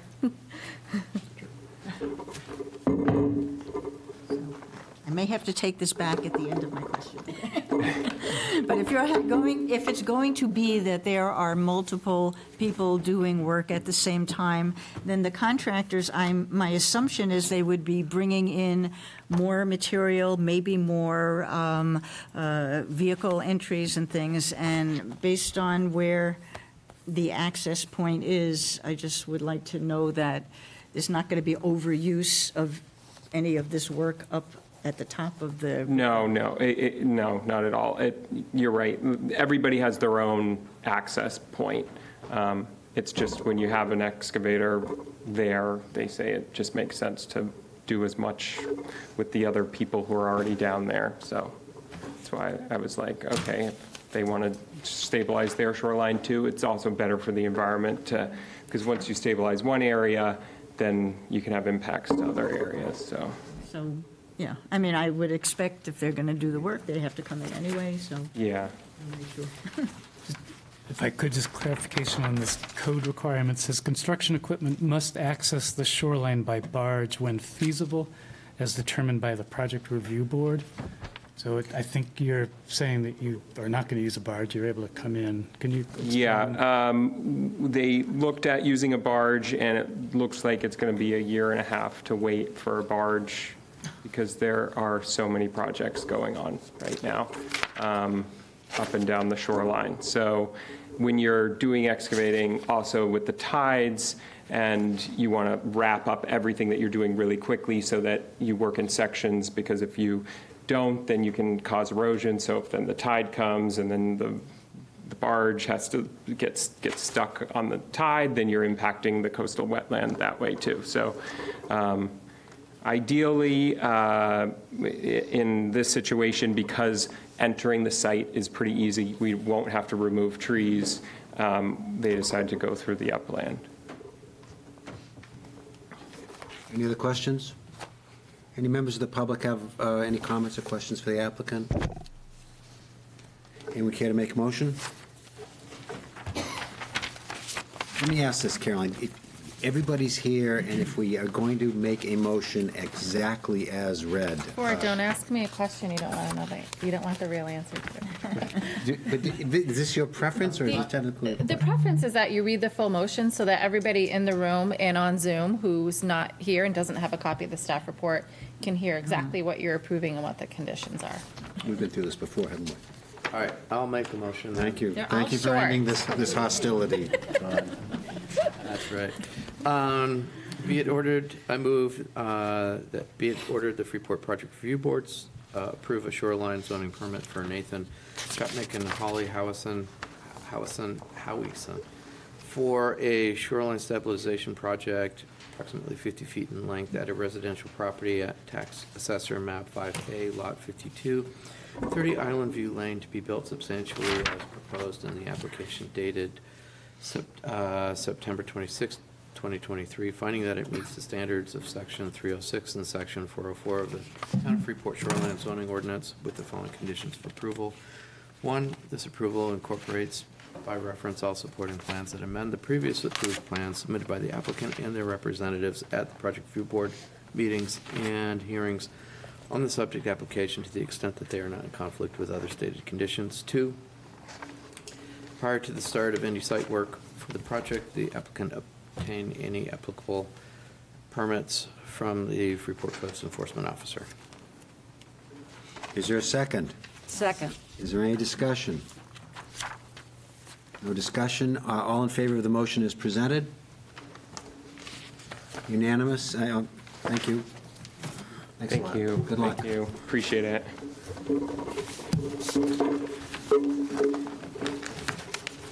Caroline, can you, while Kylie gets warmed up here, can you give us some background on these 3 related agenda items and what actions we're Sure. being asked to take tonight? So the first one was an application that was before you last January and February. The applicant came before you for some improvements, site and building improvements on the Justin's Way facade. You might remember we had a winter site walk to look at a utility penthouse that was being installed on the roof. They made changes because they were adding an employee entrance. We're going to make some alterations, widen the sidewalk, remove some bump outs on the building, do some landscaping. The project is well underway, but they do want to make some modifications. They want to change the pedestrian path going to the door on the Justin's Way facade. They want to relocate some transformers to the back. There's some small tweaks for utilities on the roof, which I'll let Kylie go into. They are proposing a change to the windows on the second story, which again, I'll let her go into. They are proposing changes to the landscaping to remove some trees. And then I think the other change is before they were going to box in the conduit on the side. It's currently not boxed in, it's painted to match, but they're going to keep it as paint to match, not box it in. So the second application you have tonight will be a sketch plan. It's very conceptual. There aren't even any building drawings. It really just kind of envisions and shows you what the applicant intends to do on the site. So it'll really just be an introduction, and then if you guys want to talk about that and talk about doing a site walk. It'll be the first time we've gotten into that. And then the third application, really intertwined with the second one I just went through, is hidden in all of LO Bean is actually a Class B structure. Because it's a Class B structure, it requires the 4-month notice period, and so they're really here for step one in the 4-month notice period for the demolition. So they'd introduce that, they ran their first hearing ad, they'd meet all the requirements of the 4-month and come back to you. So that's what you have before you tonight. I'm not sure what is going on with your computer. So, I'm sorry, go ahead. So I think the first one is here to take action on a site plan amendment and design review amendment. The second one is more just a concept. You could decide if you want to set a site walk and then you'd table it to whatever. And the third one is kind of getting that 4-month clock ticking. You would then table it until the requirements of the 4-month have been met.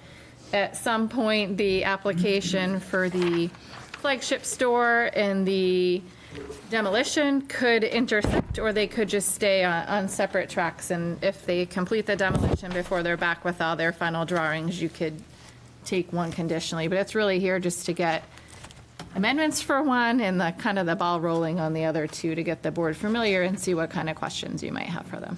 Great. And even though the latter two don't require any action by us, we will be asking for public comment on all 3 items at an appropriate time. Go ahead.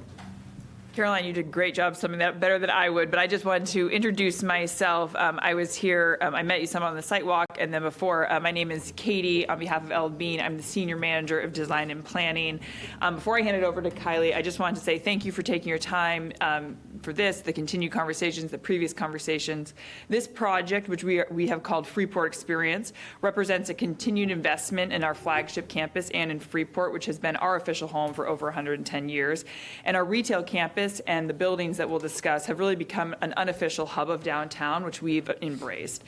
We love that identity, and the building, we believe, is our shared future. The objectives of the Freeport Experience project we've named are based on the build on the brand's legendary customer service to create unforgettable retail experience at its flagship store.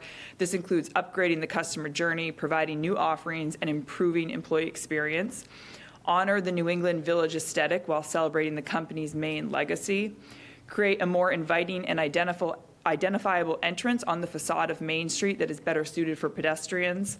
Improve accessibility to our campus, outdoor offerings, and the retail stores for customers and employees. And then lastly, but certainly not least, reaffirm the commitment to Freeport and the support of the neighboring businesses. Since we were here last, as Caroline mentioned, we have a couple of amendments, discussions, things like, for example, the Justin's Way facade, a window amendment. We found structure, so we're just coming forward to move the window slightly, so you'll see that. And lastly, we just appreciate the care and due diligence the Project Review Board has given our application. Now, hand it over to Kylie. Thank you.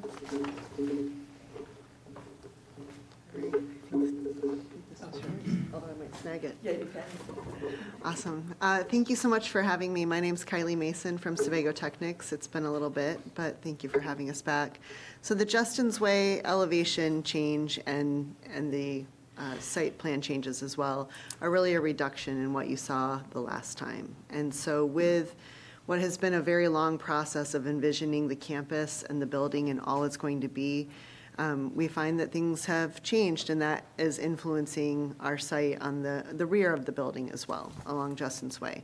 So where before we had a much larger canopy, a much greater impact within the right-of-way, we're really pulling that back to limit the impact within our property alone, small entry to offer an employee entrance, but not the required entrance that we had talked about before. And so what you'll notice is that there's a much smaller canopy, the change in windows, as Katie had mentioned, but everything else, and then, I'm sorry, the electrical ductwork that was framed and is now going to be painted to match, so very similar to what is mounted on the building. And then, again, everything else is as you previously approved it, with the exception of the landscape, which we've reduced to the ornamental grasses without the trees in there. So we'd love to hear your feedback. I can show you the site plan as it is. We can flip through. But the biggest changes are really the changes to the facade and the elimination of some of the other improvements. Can you just point those out up on the screen, please? Yeah, so I think the best way to do it is if you could zoom in, Paul, I'll put my traveler. Just to highlight what the changes are. Sure, so, oh, I think they can hear me. So the difference would be, and actually we can float through a couple different screens, but if you look within your packet, you'll see originally this was windows that were much more square, so it was essentially two pairs closer together to mimic these windows. Now they're spread apart, separate, so they're the single same window without the transom. So they're in this location. If we went, I think, if you flip through the next slide, I believe you can see. So this was what you approved previously. And if you go back, and we'll have to go up because PDFs are fun. Thank you, Paul, so much. This is what the change would be. Similarly, this was where the canopy extended to, and the canopy would be limited to the depression or the alcove within the building. So if you were to go to the next slide, this was the canopy. And so if I were to take this piece off, it would just be that limited area now. And then in some of these areas, it's just the inclusion of the lights. This was where we had a duct for electrical, and now that will be here, painted to match the building. And before it was enclosed? Before it was enclosed over here. So if you went to if you want to go to the next slide. So you can see that was structured. You had them in the both. Actually, I think this was for new conduits. And then, so you can see the change there. Is that conduit, or is that a different type of structure? I mean, No, it was housing for conduit. Are there any changes in the lighting? No, the only change is that, well, I guess there is a change if you go up, is that we've added 2 exterior wall packs. Where we did have the canopy and it was underlit, we've added these 2 to provide additional light. And how will those be directed? They're directed down. So we do have a photometrics that was submitted in it. Everything meets the ordinance standards.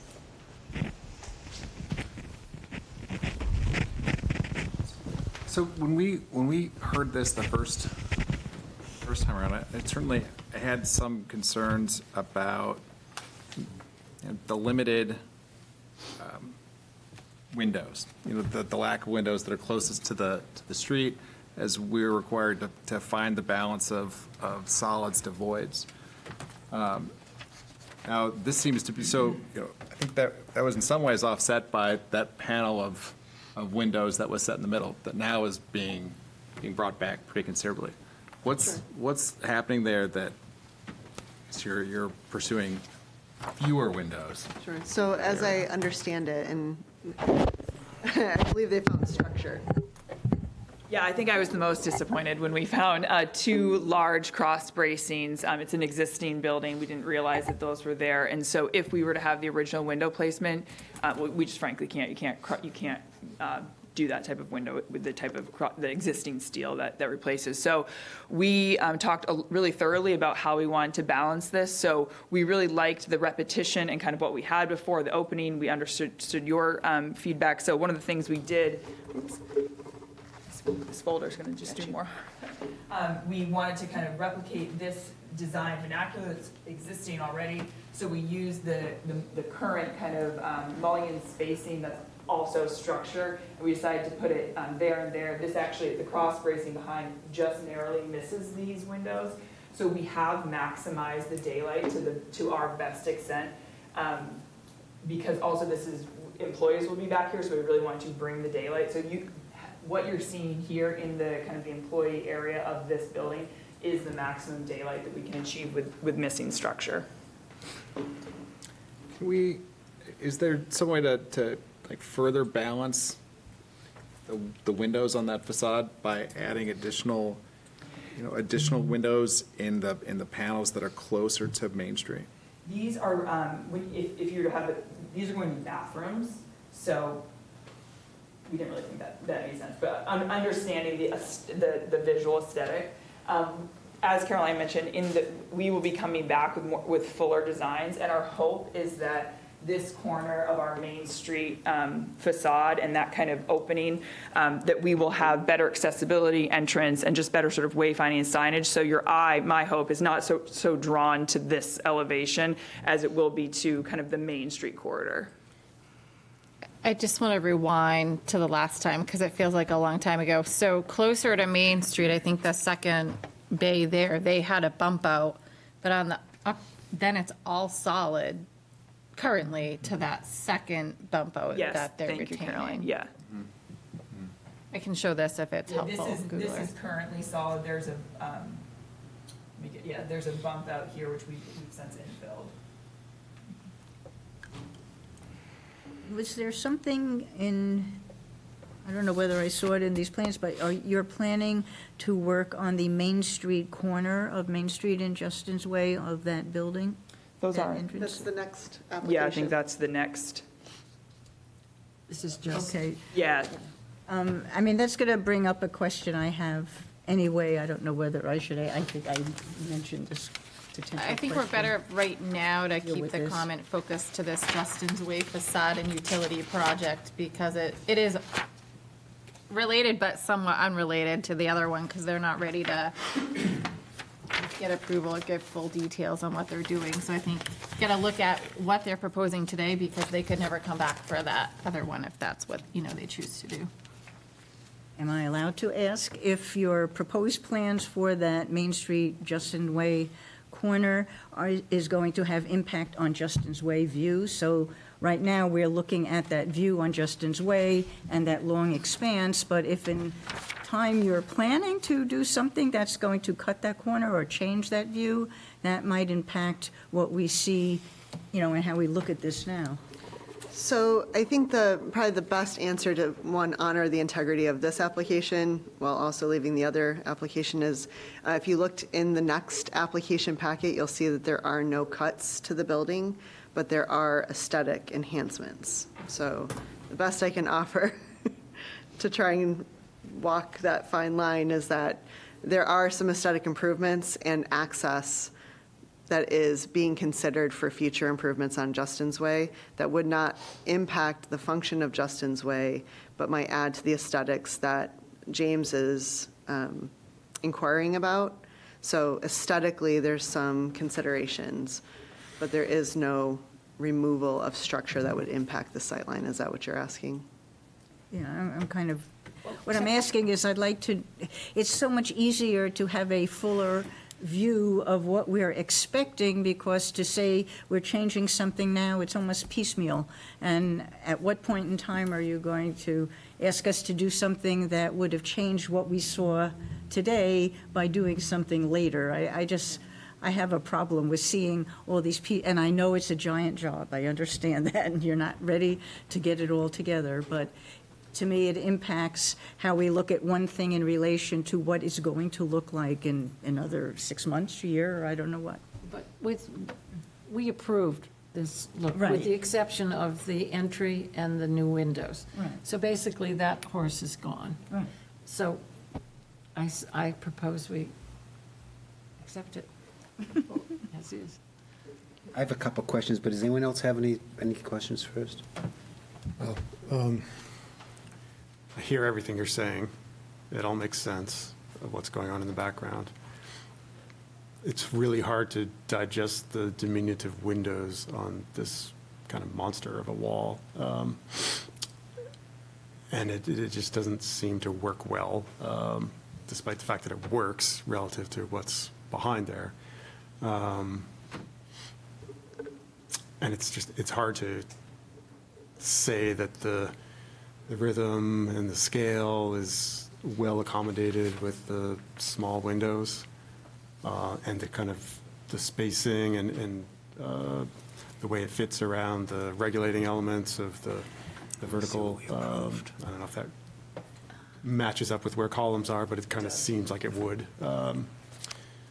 So, I mean, it's really hard to say yes, but I know it's hard to work it out from what you're describing to be in the background. So I don't know. I'd be curious to see what other people have to say. Can one put faux Yeah, so we didn't have windows, non-functioning anything there windows before. in the space that you said couldn't, Like a glass panel? something that would make it, Well, I guess it depends on Cool. where that brace is relative to the wall Right. framing itself. so the brace eliminates being able to Well, if the do brace, a faux. if it's in the wall, then yes. If it's inside the wall, inside the building, then you could still put windows in the stud framing, and obviously you'd see the brace going by when it's in, like nighttime conditions. I mean, I'm just wondering, another thought, if it were to be like, if you could build out with a small bump on the wall, and that would give you the ability to put windows in across the length of that. Obviously, you still have the brace, but to try to, I think clustering the windows is better on this very large wall, very large, long wall, and giving the windows a kind of scale that works with the big bump out, which is pretty expressive and works well. I don't know, it's a tough problem. Can you refresh our memory on what's there now? Yeah, I think maybe a trip to Google Earth might be Well, actually, I can, if you want, because what was there a month ago is not there, probably what Google shows. So just to remind everybody, we did get approval of the removal of the bump out. So some memories, right, might remember that. That's no longer there. So only the one bump out exists right now. And then the current panels where we're trying to do the new windows don't have any windows in them currently. So this will be, these windows are additive of what you would see today if you drove up there. But not what you will see here, unless Google impresses me. I was gonna say, this is a really old photo. Yeah, this is an old photo, yeah. So that's the bump out area that was approved to be removed. And then this is that bump out that was also removed and to be replaced with windows. And in between, you're seeing the placement, the proposed placement for new windows. The trees help. The trees are gone. Trees are Yes, gone. they're not there. The trees are not there. Oh, dear. They've been gone for quite a number of years, which is why I kind of chuckled when they pulled this Yeah, up. so when you did the site walk, they weren't there either. Oh, dear. I wasn't there, but. Is there, the first floor is usable space also that you could put windows in?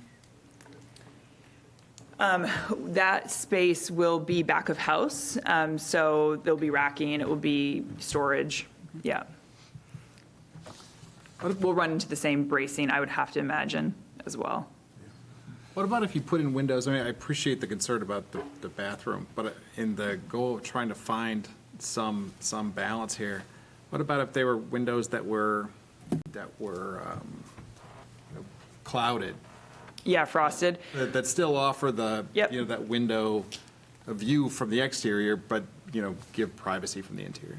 Yeah, we have looked at all of that, and just sort of balancing kind of the full aesthetic, which obviously this application's only part of the window. I feel confident, and I really did ask the team, I went up myself to make sure that bracing really did exist and touch it, just because it was such a sort of a disappointment to find these windows. And I feel confident in the windows that we have. That is probably the best design balance with using every square inch, as well as keeping the aesthetic of what is existing for the bump out here, kind of to keep that regular pattern and not feel like you put in, a large glass pane that didn't match anything on the current facade.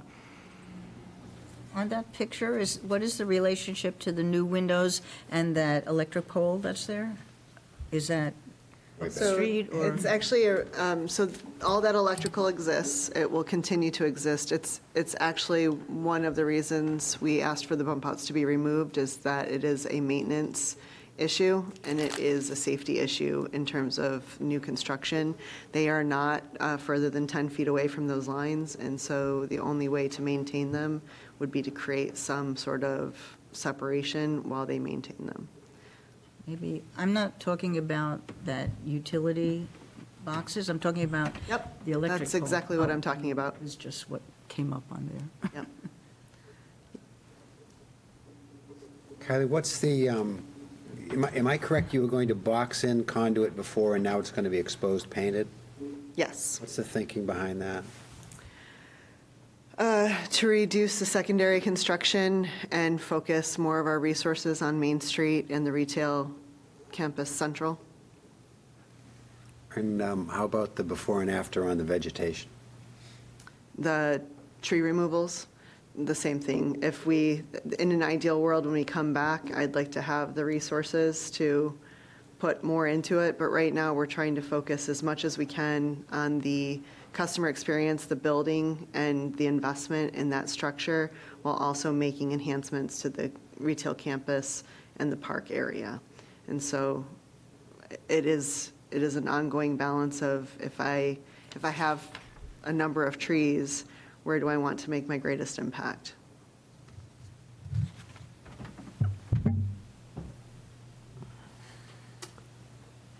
The conduit that's going up, that's not going to be boxed, it's going to be in the same location as the current conduit, correct?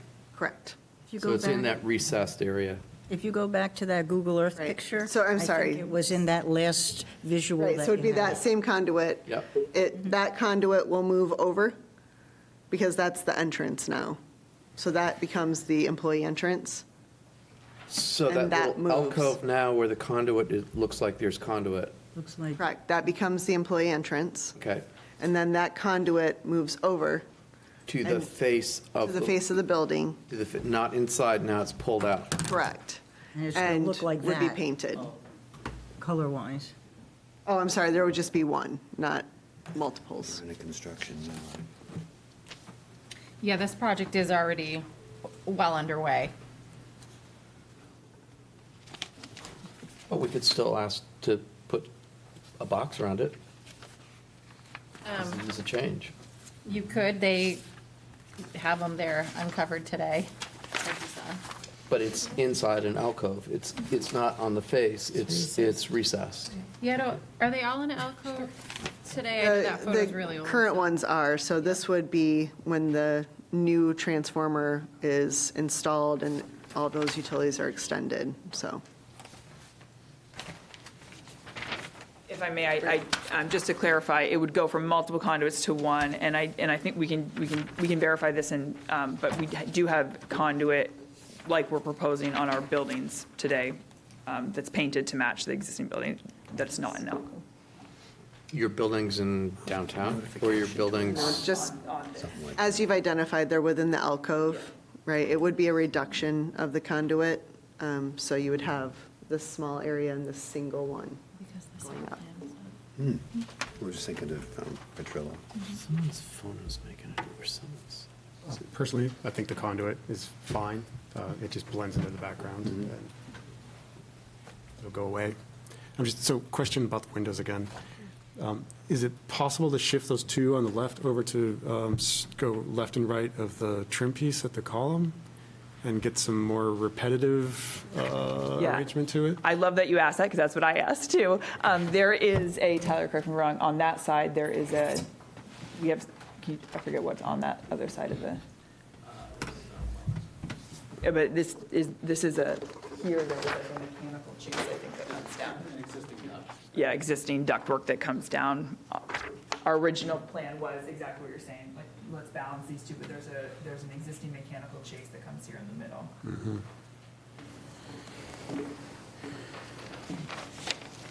I want to hear more Ford's comments.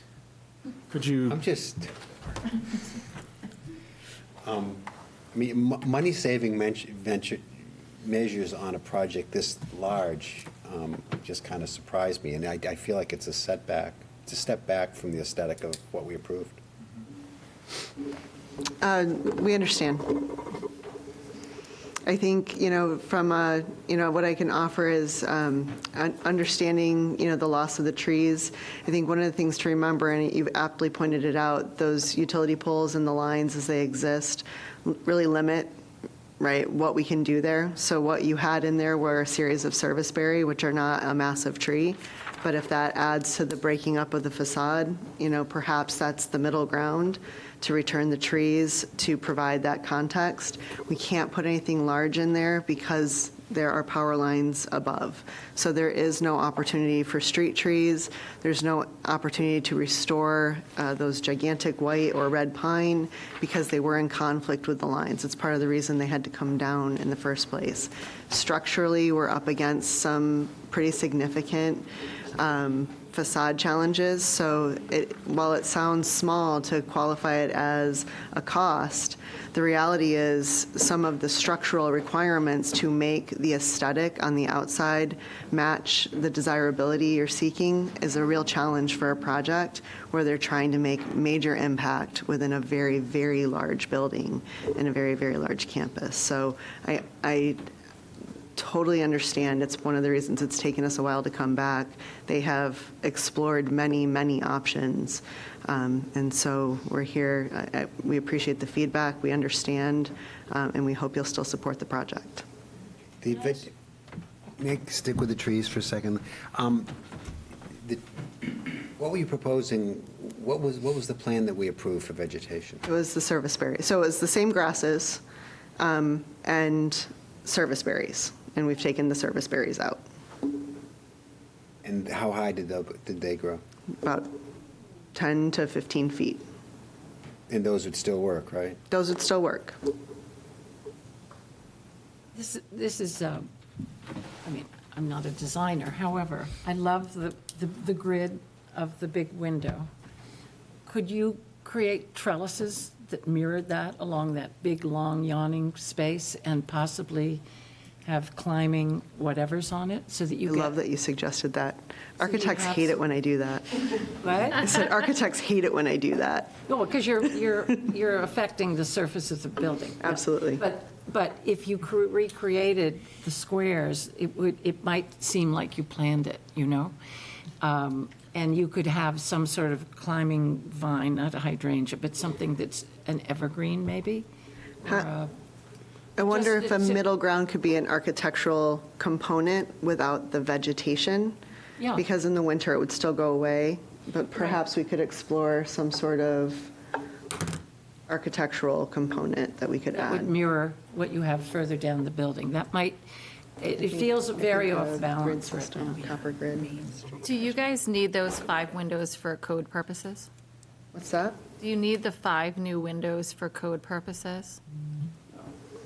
No. So you could do some really fun stuff along that whole space. Well, I was more asking because you guys have talked about trees, the trees were there to break up the expanse of the facade. It sounds like nobody, including the applicant and the board, love the windows, but they're faced with the reality that they can't put what they really wanted and what you guys approved. It's solid today. If they didn't change it, it would stay solid. Does the board like that better if they didn't have the windows, if they don't need them, and kept the vegetation there to break up the expanse of the facade? I mean, we can't way, yes. design their building, but that's just kind of as a it's fun. compromise of where you were and where you are today. Caroline, if I might add, just although we don't need from the code, that is employee area, and it is one of our company missions to provide views and daylight and outdoors to our employees. So I'll just, So you do, yeah, you want windows. it's not a of code some sort. requirement, but it would certainly be a wish of LL Bean. Okay. What were you saying, Jason? Basically that daylight into the employee spaces makes a lot of sense. So if I could, I do want to, let's, if I could through the chair, Linda had a suggestion that we talk about Main Street and Justin's Way. I almost think that if you would be okay with it, we skip quickly to what you're going to see in the next application as a consideration for part of this application. The only thing I can offer is this is a sketch plan application, so I don't want to tie this to what we're talking about because we're still working on it. Is that? This isn't some trick to make me forget. I hope not. I'm just not that clever, Ford. So if we could go to the Main Street, tab. So if you look at the Main Street building north elevation, this would be that corner piece of Justin's Way and Main Street. So the inclusion of more windows, the creation of a door at the corner of Justin's Way and Main Street. And if you go back to our elevations that we were just on, that would essentially, and if you can pan to the very end of our building, that would essentially link up at the end of this very long facade, and maybe that is everything. Maybe that's everything. So that would essentially pick up at the end there. And that's would be visible? It would be the thing that you would see. Could you go back to that thing you just showed us? Sure. If you can go back to the Main Street one, Paulette. And if you hit Control-0 on the next one, I think it'll zoom out. I'm sorry. He's a Bluebeam guy. I'm an Adobe guy. It's a thing. So the door we're looking at with the north elevation, that is on Main Street? That is on Justin's Way. Just so it's a corner of Justin's Way. It's the intersection of Justin's Way and Main Street. Second Thank you. Second application? This is Justin's Way. See, I tried to keep the integrity for you. So they're jumping to the sketch plan application. Correct. Small binder. There it is. You Thank have you. in front of you. Got it. You always will. Last page. This is a morass. Where is that on here? That would be, Kylie, on the rendering, Lower right-hand corner. right where it shows like the two windows above it. The tan rendering. The tan rendering. The one you just They had up. Jump back. Oh. I can't tell if you're cutting it off there on that very first section on the left. Yes, we are. So yes, it'd be where those two windows are. That's where this comes. So it's this, am I looking at the right thing? Correct. What sheet am I on? I don't know. But Very it's last that- one. That small cutout is Correct. what would Is right- be that- on that corner? Yep. What sheet is this? So that, if I'm reading this correctly, the previous image, that involves adding out on top of the one-story portion of that, correct? No. Okay, I get it now. All right, so there's the part in the back, and then it's really 2 stories, but it kind of Correct. acts like it's 1 story, because, okay, all right, I got it. Well, I would just like to reiterate for the trellising, because this whole thing is a series of Yeah. photos that give you that I think we same can theme support the repeating. trellising. And then there's nothing. So, Plus, you gave me the power to tell an architect to put something on his building. good. We can't design this for them. I just want to be clear on that. I mean, we can give them some ideas, but we really have to react to what they're bringing forward. But I know you're excited about the trellis, and Kylie likes it, so. Yes, good. I mean, it's not unlike other applicants that come to us for design review, and we're making suggestions of things that make us more comfortable to vote yes. More likely to vote yes, I agree with Because that. Yeah, and yeah. my concern right now is that if this proposal was what came to us the first time around, I would have been inclined to vote no, because it doesn't, I don't think it meets the balance of solids and voids.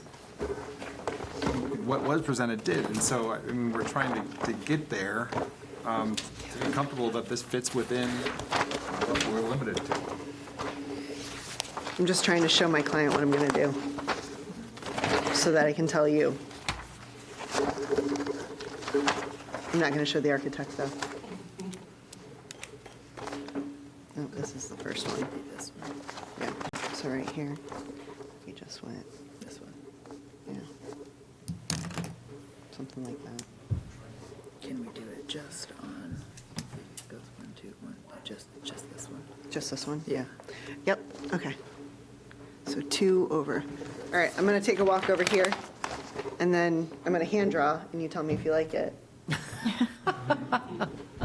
All right, so right here where this infill is, that's where the bump out was. What if we place it, a panel or a grid here and a grid here to mimic this? We won't plant anything on it, and perhaps we could coordinate the color to come back, or working with Caroline, but if you're satisfied with this, and there's plenty of products, we've used them at other places, so as long as it's creating that textural component, would you support that? You're saying the window grids? No, a trellis grid, Oh, we're still on trellis. right?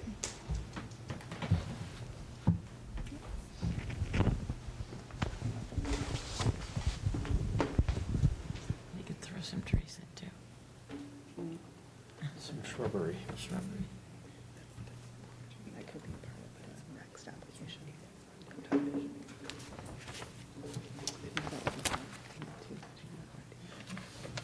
So, I'm sorry, on the first of the three, what are we doing?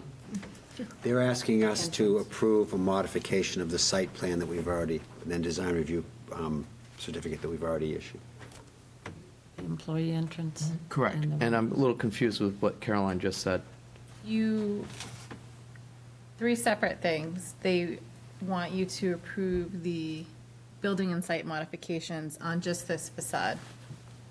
Correct, Justin's Way. correct. Yes, I understand that. Okay, Yep, with the landscaping and the other impervious changes. correct, okay, thank you. Without the landscaping. Well, they have a landscaping plan, it's all grasses, the trees have been removed from it. Okay, just so we can try to get things moving here. I like Lynn's idea about the trellis, breaking it up. I think that's a good compromise. Personally, I'd like to see some more landscaping, more than grass. Sure. Much more aggressive in terms of height. So do you mean the restoration of the service berries from the original plan? That's the difference.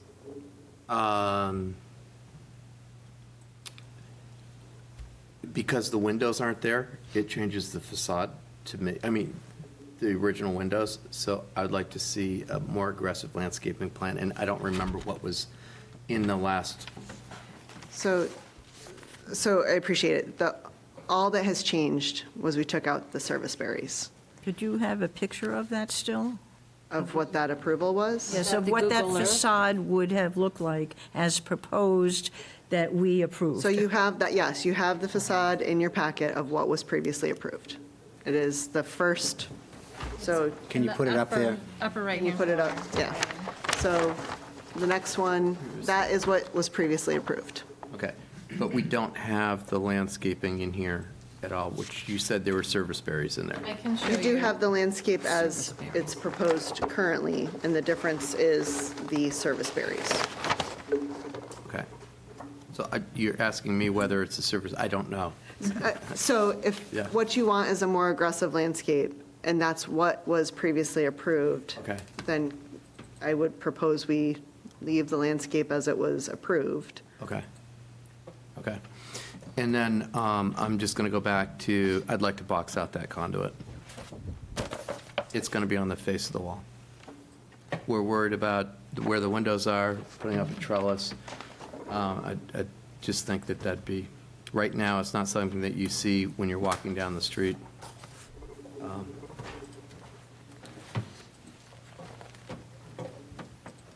So I'm just trying to It's not inset like it currently is, right?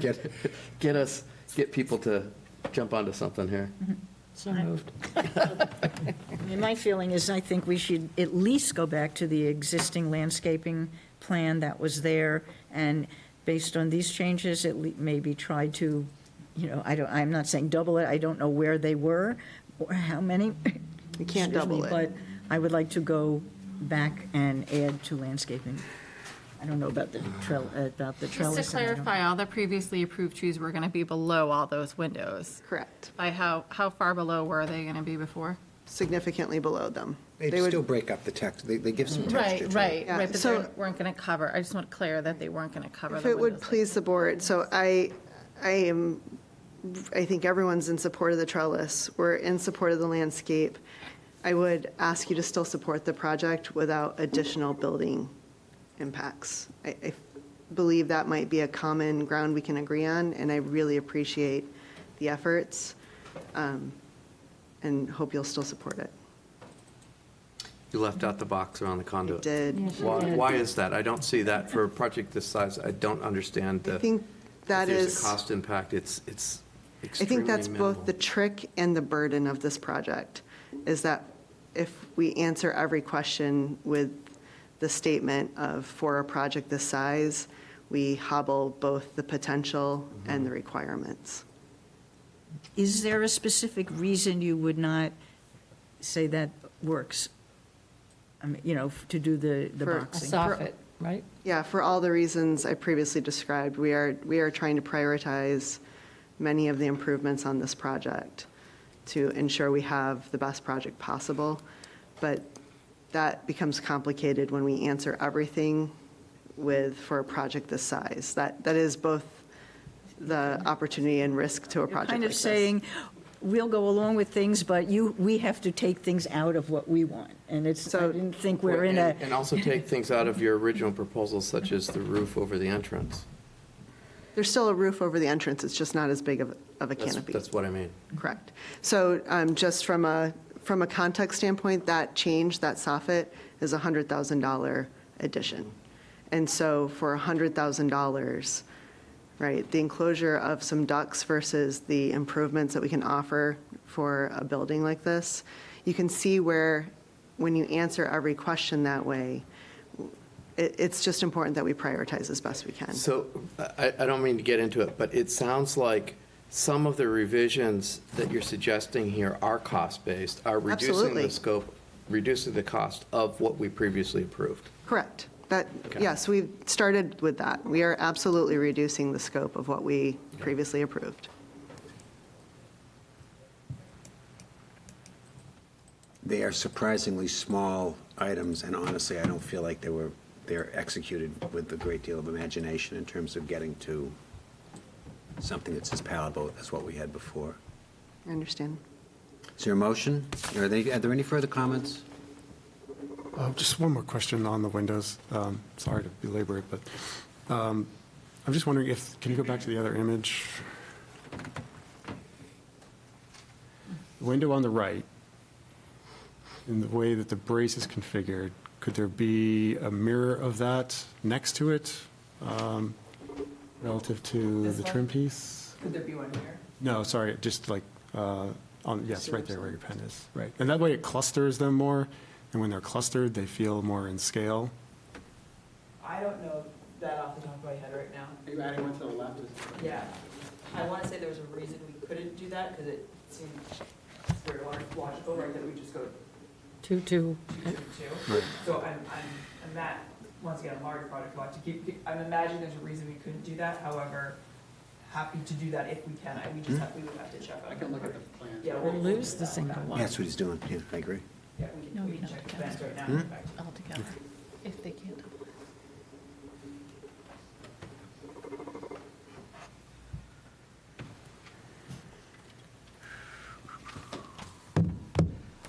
I'm just gonna, the box around the conduit's a big one for me on this facade.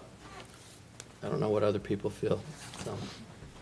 I mean, I think when you box around it, it becomes more noticeable, because it's going to stick out farther, it's going to have more width to it. The conduit are just hugged up against the wall. How big is the conduit? 4 inches. Before there were 6 of them or something, and now we only have Recessed. 1. Recessed. So you don't see it when you're walking down the street. You didn't see them before. Yeah. I'm not opposed to the plain conduit painted. I'm desiring many more trees planted to take away some of that long expanse. So that's where I would go with this. Okay. Are these the buried? I think so.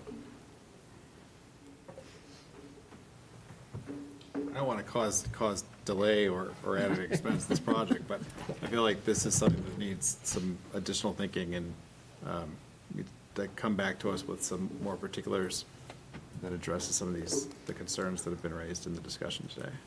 Could I suggest, if we're going to agree to a site walk, maybe we could keep this tabled to that next meeting after the site walk, and then actually look at it from the street and kind of view it that way? I guess my only, we did already do a site walk. I mean, you could do another one. They do have construction underway, so I think if there's anything that you guys are comfortable acting on tonight, it did pull up the past landscaping plan. You had cedar and sumac and serviceberry in there before. That's, with all the grasses. that's why I'm fine with restoring it to the planting Okay. plan that we had. I mean, that would be trees all the way down the corner, all the way up the side, and Actually, you'd that. have to alter it a little Yeah, bit. we would have to alter it a little bit. So I think the thing that's important, the sumac is a ground cover, right? So we traded out a ground cover for an upright grass, right? You had, the hemlocks were not on that. The cedar and serviceberry, you had 6 to 7 feet in height.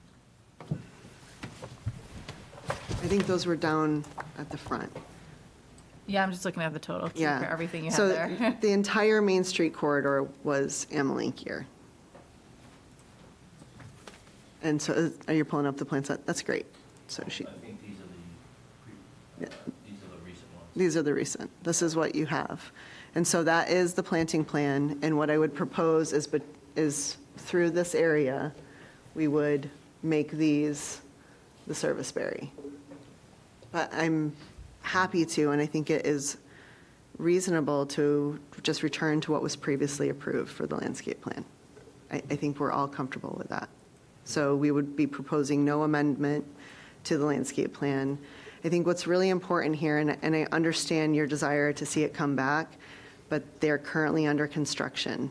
And this is a modest change, right? Albeit I understand it feels very impactful. I do understand from Tyler that they can add the window to the left as requested. So I think these are reasonable conditions. I know it doesn't hit everybody's desires, but I would think that this is some sort of middle ground. Last time I'll talk about the trellis. Could you just go back to to the elevation?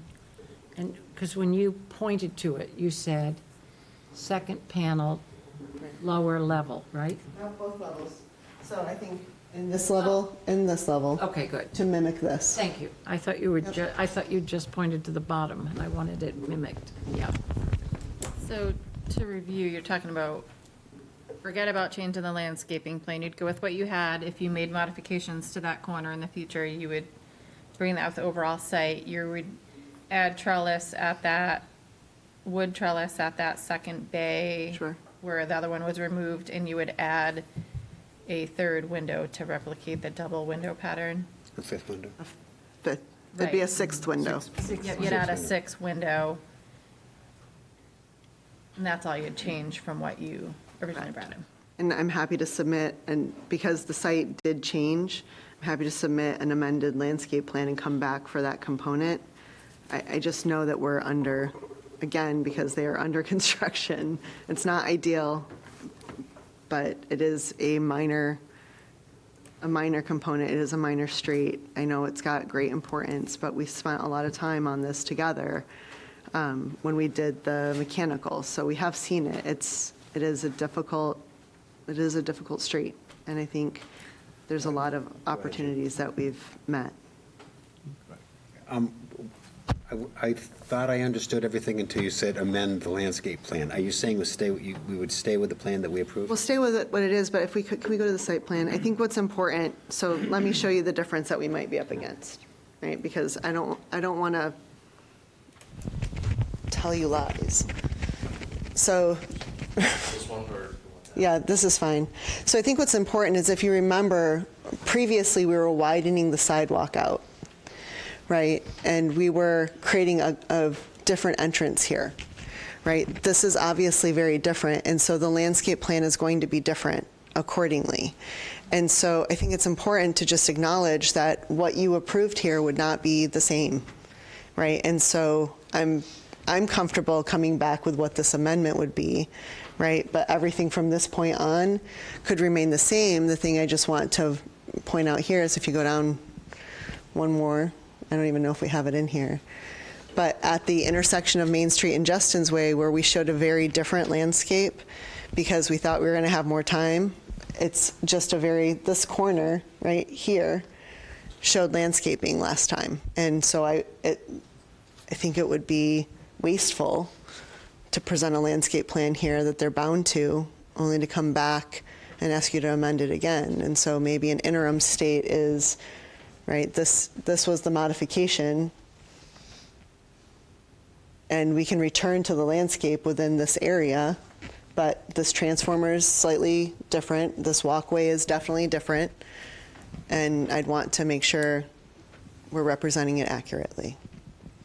So for all the integrity of the original landscape, yes, we will restore it just as it was designed here. But I think and I'm fine working with Caroline on it, and I think we can do a really good job on it, but I want to make sure I represent it accurately here and here. And just, I don't want to lecture you. You guys are super professional.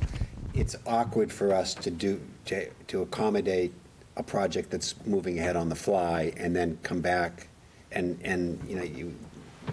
design review is under a lot of scrutiny in town right now, and if we do this for you, we're going to be doing it for other people. I just hope we don't have to do it again. I'm sorry to... No, we understand. We struggled with it ourselves. And I guess just going along that, and we do want to, expedite things as quickly as we can, but I have a hunch that these changes that you're proposing for this were in the works some time ago. We did struggle with it, as I told you. They've been working on it for a little bit. And to ask for, something quick is, I'm not sure that's necessarily, fair to us to do that, and for some of the reasons that Ford was mentioning, and I think, so. Well, and my only concern is I don't think in your proposed amendment, did you bring up landscaping? Yes. You did, and I missed it? It's part of the amended plans. Okay. And I believe we did call attention to the Okay, I amendment missed to the it then, I'm landscape. sorry. Yeah, I struggle with the notion that there's a compromise here when all this, this is just taking away things from what was originally approved. It is frustrating that we're presented with plans that show a layout that there wasn't, that preliminary feasibility done to see if there's a structural impediment to putting in a window. And now we're, on one hand, we don't want to hold you up, but this is, it does present a challenge. Are there any more questions for the applicant? Does anyone want to make? Any public comment? Thank you, Caroline. Is there any public comment? Anyone zooming? I think Zoom gave up on you. Don't see landscape. Yeah, Zoom has left. Okay. Does anyone care to make a motion?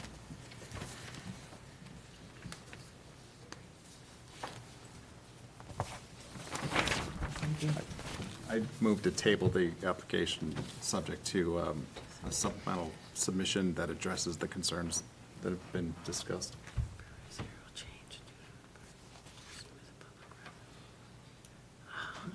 I'll second that. That's a motion? Any further discussion? To table this, based on that, we would also need to be specific with what we those want. concerns are. So I think that the concerns that heard broadly discussed is, A,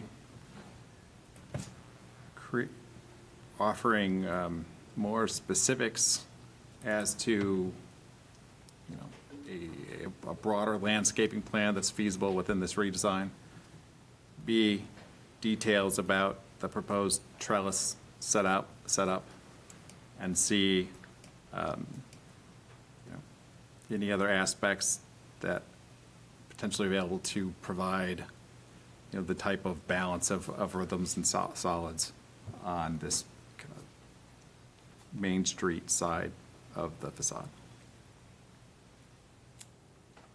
Did you mention the sixth window also as part of that? Thank you, and I think, so that would be D, identifying the additional window that's been discussed tonight. So I'm a little bit unclear for the applicant when they call me tomorrow and say, what do they want? And I can't really answer that. So is it that you feel like if they come back with renderings that reflect all those things accurately, that they would potentially be able to address the rhythm of solid to void concern you have, or you're not sure?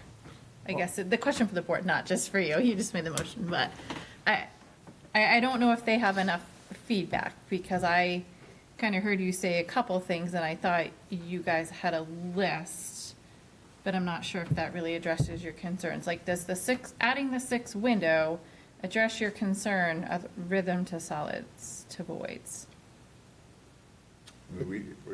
I think it does for me. I think that helps, and I think the trellis helps, and I think the landscaping helps. And to that point, I think it's a combination of all these things. All these things in concert give us a sense of whether we've restored the balance to this side. So I think in order to understand whether or not that's going to do it, I think that we need to see it. And I think that we need to see a rendering that incorporates some of the landscaping that's possible, because I think that can contribute a lot to breaking up this solid block, as well as the trellis features, the window features, any other features that you can dream up to address some of what's been raised here. If I might, I think, as I understand it, and I guess just recognizing this was a previously approved facade. The thing that has changed is a canopy, a duct, and the windows. And I think we found good balance in the window and the incorporation of a trellis. Am I to understand that in addition to those things, a rendering depicting landscaping that was already previously approved is also a desire? And is there a way that this board could find to supporting the application with the inclusions you've suggested? Because it is the addition of a window and 2 trellises, and the retaining of the landscape as previously approved. It seems really reasonable to move that forward, and it seems really impactful to make us come back for what could be a couple months, because even if I submit right away, we're not talking about the next meeting, we're talking about 2 months. And I think that's really important to understand the impact, and just ask you to consider a conditional approval for the window and the trellises. There's a motion and a second. You still want to state? I just wouldn't, I think the trellis is important enough to see what it looks like, for me. I don't know. In addition, I think you mentioned that the existing landscape plan, one end is going to be different because you're going to have I changes. understand, and we can come back and No, ask but for that. I guess what we're saying, I'm just adding it to Todd, that a landscape plan that is there modified to address what you feel would be appropriate with the changes to that side of the building. I would like to see it on your plan, not to say, oh, it's going to be the same as the one we already approved, because you're looking at a modification. But the facade did not modify at the level that so the landscape within the facade you're approving would not change. The landscape within the facade previously approved would remain the same. The windows are above the landscape. Yeah, that's not what I'm talking about, because I thought you just went through this part down by Main Street is going to have to change, and the bump out changes where the location of certain of the plants are, so there Leave it is just the way it changes. is. I think it's probably more important at this point to leave the landscape as it is. But it can't be, you already said it can't No, be it exactly absolutely the could same. be. I think the majority of the landscaping in the area that we've been talking about for quite a while, where you have that expanse of solids, is going to stay the same. For the application that we got a sneak peek, they are going to have to change the landscaping of the corner. They're not going to plant all vegetation if they're then going to put a door. That makes no sense. Down further near the employee entrance, they are also going to need to tweak that, because they're shortening the canopy and they're actually decreasing the impervious area. I mean, they're not going to plant the landscaping now, so if you wanted to do that conditionally, I don't think that's a big deal. But you guys need to act on what you're comfortable with, and you've heard the concerns of the applicant that this delays their project because they can't get And access. I appreciate that.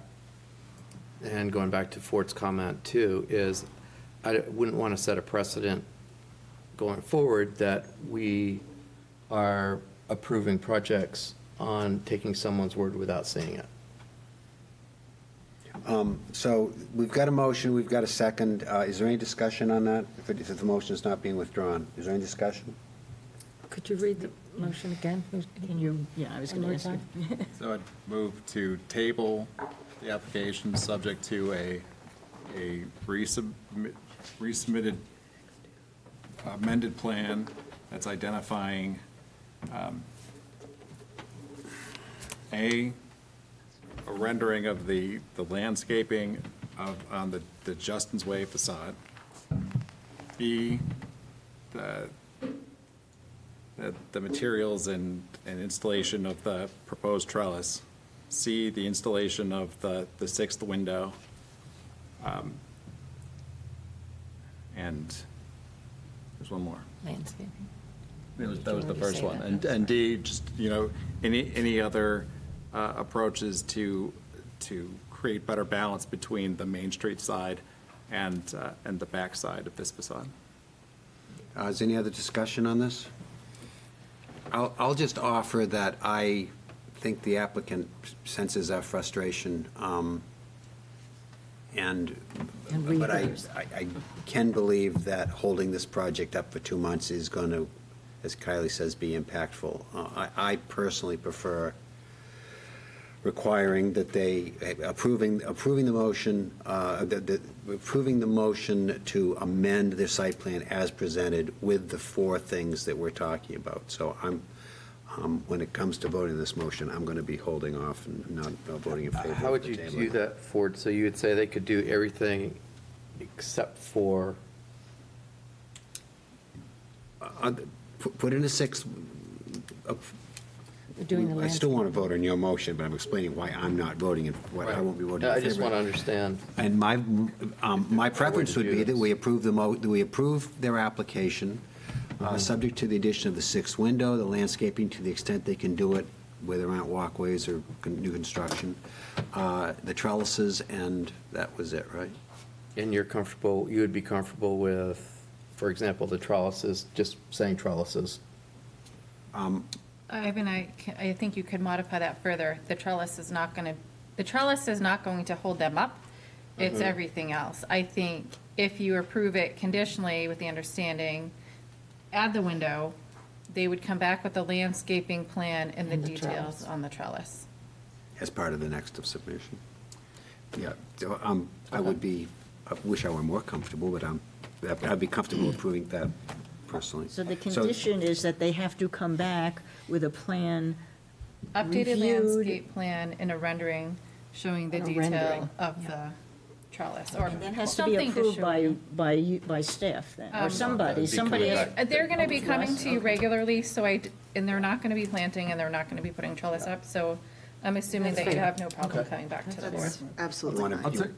My concern with that approach is that, just like in our discussion today, we've heard repeatedly, you've already approved this, and so we'll just go with what you've approved. And I'm concerned about going deeper down that hole. I'd like to just second your thought. My hope is that this discussion tonight by all of us shows you how, if we approve something and you come back and say it's really nothing, it clearly is to us. So as we look at this huge project, we've got a lot more steps to climb. And so I would hope that either your plan be, I know that the windows were a surprise, but our intent is to make it as wonderful as you want it to be. But we can't just say, yeah, go ahead, with a change like this.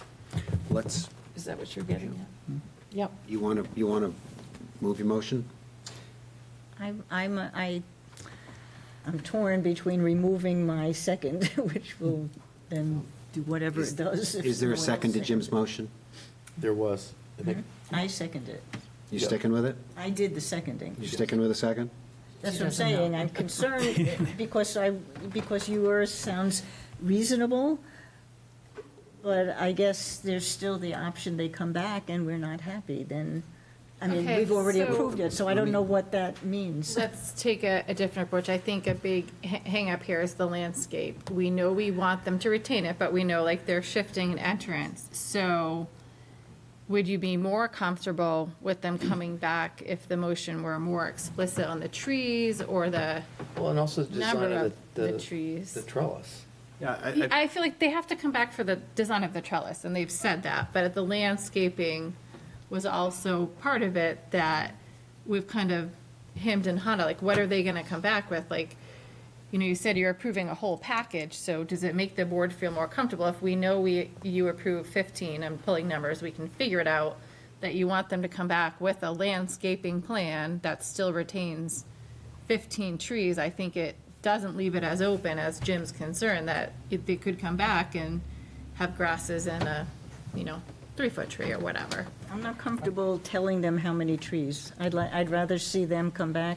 Well, I mean, they have Could it be that- they have a landscaping plan. My point is, you don't want to see less number of trees. Could it be is that what the I'm- landscaping is consistent with the intent of the previously approved plan, or something along those words, without being specific to the number or the detail? I mean, I think we've got to have some level of trust.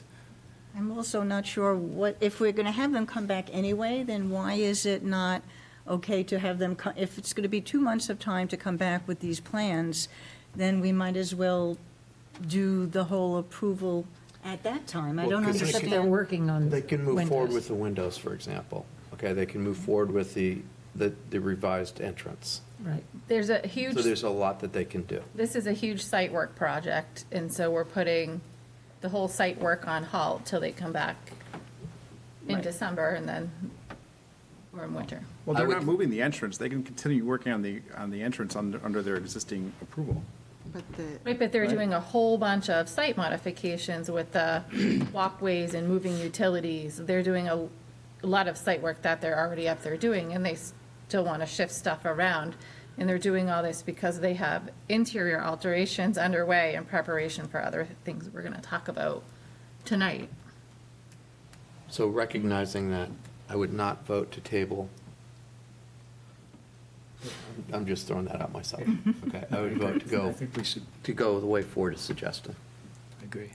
Linda, you sticking with your second so we can at least vote on the motion to table? Oh, I don't know. Someone else can do it. Someone else could, if I rescind my second, somebody else. That's can exactly right. Are you going to rescind yours I or stick think with so, yours? because I'm confused now to no end. So we have a motion. Are you sticking with your second or rescinding I it? said I'm rescinding. Oh, I'm sorry, I didn't hear that. Is there a second on Jim's motion?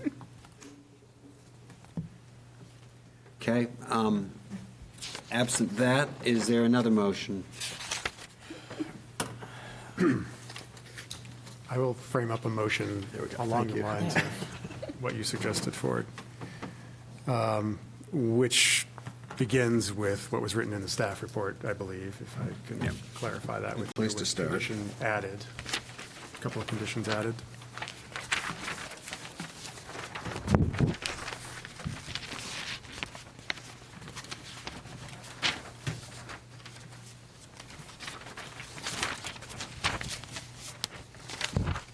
Okay, here it goes. We're ready. Starts on this page? Yeah. Can't do it without these. Proposed motion, be it ordered that the Freeport Project Review Board approve the printed findings of fact, design review certificate, and site plan amendment for Ella Bean Incorporated for exterior alterations and site changes at the flagship store at 95 Main Street, Justin's Way facade and employee entrance, tax assessor map 11, lot 64-ETC, to be built substantially as proposed, plan set dated August 29th, 2023, revised through September 18th, 2023, finding that it meets the standards of the Freeport Design Review Ordinance and the Freeport Zoning Ordinance with the following conditions of approval. One, this approval incorporates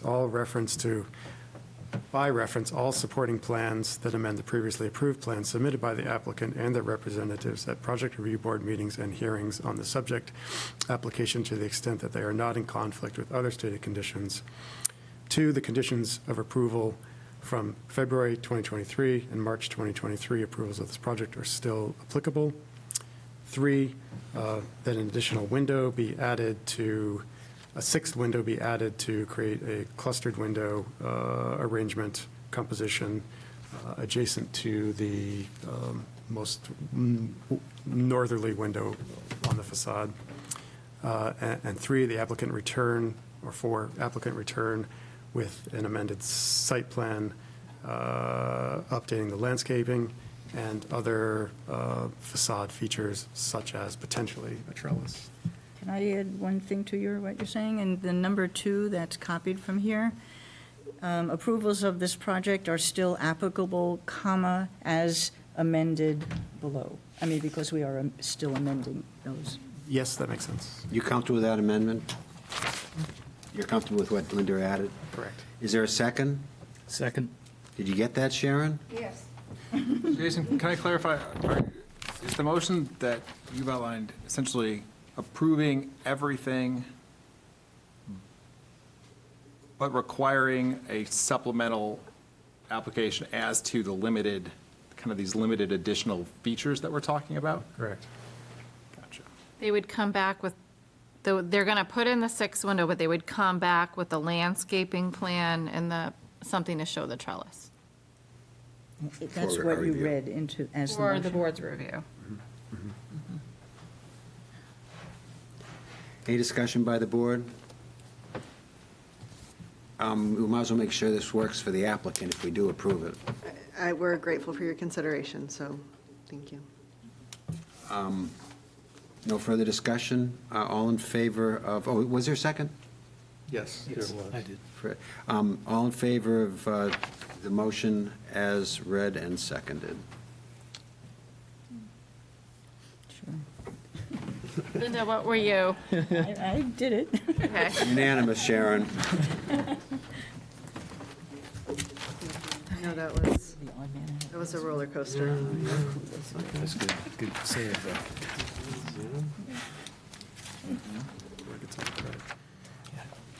It's good. All right, so you're going to hop right into the concept for the flagship? Into the concept, flagship, and the demo permit. There's no hard decisions on this one. Yeah. Tonight. So we are going to the site boundary.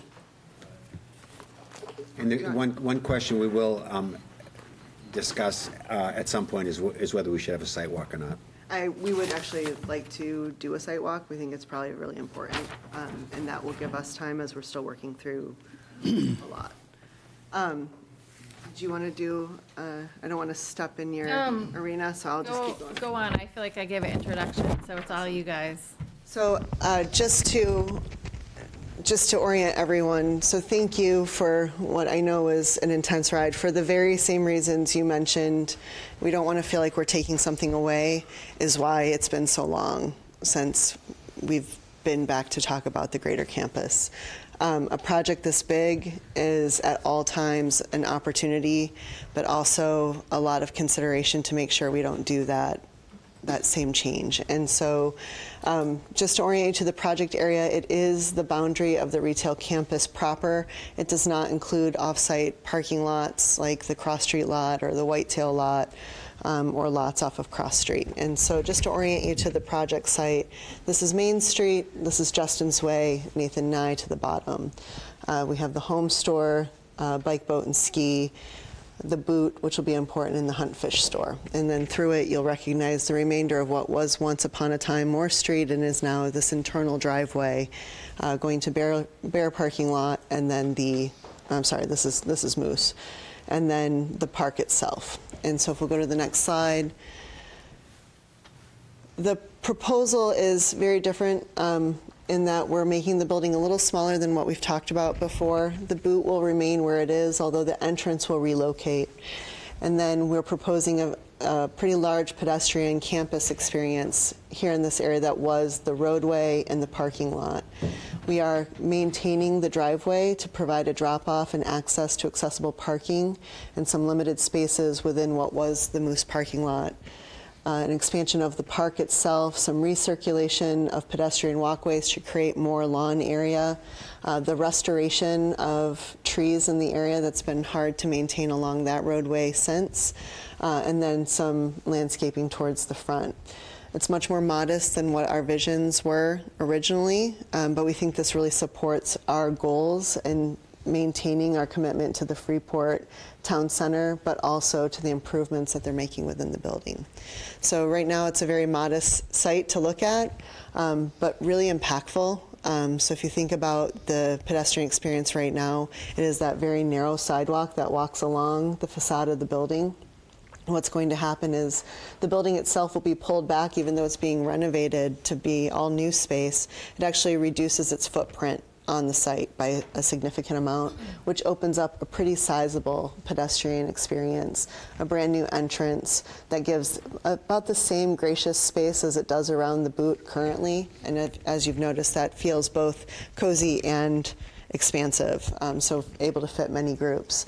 And then many of the functions will maintain on the campus. The one facade I do have to share with you is the one that you saw already, is the Main Street facade. And that is without massive improvements, the relocation of the door here to the side, some new windows that open up a lot of light on the facade and add a lot of glass on Main Street. This would be that elevation. So currently you do have the windows, but not the door. So we would be adding this door on the side, which would be the relocation of this one, to create all these new windows and improvements. So this would be as you are driving past Bike, Boat, and Ski in front of the Linda Bean that you would see this entrance. You'd drive past the facade and then also grabbing visitors coming from southbound. So, as you're passing the bank and all the areas towards Justin's Way, this would be what you see. So these, again, this is the one that we have the most on right now. We are working and hope to have something for you at a future meeting. So, but in the meantime, we would like to schedule a site walk so you can get a sense of, if we went back to the site itself really quickly, the existing condition, because I think it's really important that we recall the space. So this is, they're very excited to go on the site walk. So right now it does feel a little bit like an abandoned roadway, because it is. And so it isn't functioning. It is an internal driveway. A lot of times you'll see some ODS parking or some people trying to figure out where they park for LL Bean. And so we do want to make that enhancement to cut it off so that we have this enhanced pedestrian experience towards Main Street. You can see that removal of all of this parking and the creation of that new pedestrian plaza, and then the elimination of this parking in order to just support the drive aisle itself, to expand the park, and then the reorientation of the parking. The hope is that we have a much more pedestrian-friendly campus, still supporting all of the parking that people have come to appreciate within the LL Bean campus itself, while establishing a new building. And just to give you the idea of the new footprint, you can see that light black line that comes along it, so you can see that. Oh, thank you, Paul. You can see that elimination of the existing footprint where it would be. And aerials are never as great as, he does not like PDFs. So you get an idea of it. So I'd love to hear any questions that you may have, answer as best I can right now, because it is still deeply underway, and then talk to you about a site walk so that we can explore the site together. Hit Control 0. There we go. You said the boot will remain where it is. Will there be an entrance there? Or? No, the entrance will be closed there. The boot will remain, but that would be more of a pedestrian plaza niche area. So I have a question from my personal knowledge of what I have read, that the ski and, whatever that building is, the ski and bike building, was going to be taken down? Is that, I mean, we can't tell what you're planning for the future, but if you are doing something that is of that magnitude and changing, then I think we should know that in the future, there's going to be amendments to what you're already planning. We are not proposing the removal of Bike, Boat, and Ski. Okay, thank you. I can't quite tell, but are you changing pedestrian access from Main Street? up to the campus at all? Because right now you have one that sort of goes around a waterfall and another one that goes by picnic benches. And so are you doing anything to open it up to So, the sidewalk? so this would be the sidewalk here. So right now you have what is the Morse Street that was rebuilt as the pedestrian way. So that would remain, that would open up in this area. You do have the walkway that comes from this area here, and you do have the main set of stairs to this area. But there are no new walkways proposed. So the fountain, the water feature still stays? The walls in that area will remain. The water feature stays? The water feature is already decommissioned. Oh, it is, okay. I didn't know if that was a winter service. No. thing. Okay. Kylie, one question for you. Can you clarify, so where you showed the board, the black line on the building, you're cutting all that back and they would see some facade upgrades that they would see Yes. at So, a later point? At a later date, so what we've shared with you so far is this facade, and obviously this one. What we'll be coming back with, hopefully soon, is from this point, wrapping around and connecting to here. So I think one of the things on the site walk, if you decide to do it, that would be good, is to look at some of those points and visibility from the public right-of-way, since that's what design review is all about. So I think, when we go out, if there's, it's hard to mark stuff in peak holiday season when there's shoppers, but if there's a way to get some visual points so the board can see kind of the sight lines, I think that would be helpful. So largely the building, and I think it's a really great point, Caroline, largely the building in this area would be no more visible than it is currently, because there is a large amount of vegetation. And to Lynn's point, we're not opening up a new walkway, opening up visibility to the facade. But this corner would be very visible, as it is today. Kylie, what are these, in a broad description, what are these changes about? Is it modernization, or is it dramatically changing the public space? So in the site or in the building? What we're looking So I think, as we talked about with Justin's Way, I think one, it is the modernization of many systems, but ultimately, as Katie described, it is to create a unique customer experience, right, and to re-energize the entire building. And so this entire building is currently, you've seen the changes happening right now. So the entire building is being redone, and it is much more internally focused and structurally focused than it is site focused, even though we hope to come back with more site improvements, within the future. Along those lines, it appears there's a reduction in square footage? It is a reduction in footprint. I believe it is an overall increase in square footage. No, reduction. Okay. Okay. And can I ask about Discovery Park and how that will be used going forward? So Discovery Park usage, I don't think would have any proposed changes. We don't have a prescribed use for it, so it would remain in a green open space. But it's not enlarged. But right now, it's It also, is slightly enlarged. right now, it's also a concert venue as well. They do host concerts there. Yeah.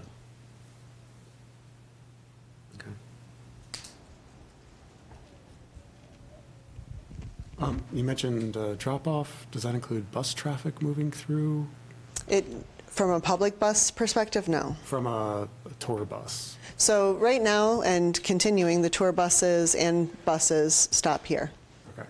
And That's not really an El Bean specific thing per se, because the tour buses Right. are... Tour buses are straight to not, El Bean right. probably, but- And those are a lot, I believe those are with some other organizations in town that actually coordinate those and support those. The entrance that, for instance, the buses people would go to would be now the one on corner of Justin and Main? So you have an entrance here and an entrance here, as well as an entrance here. So, right, if they were on the street, they would have two entrances to go in. Oh, maybe I missed something.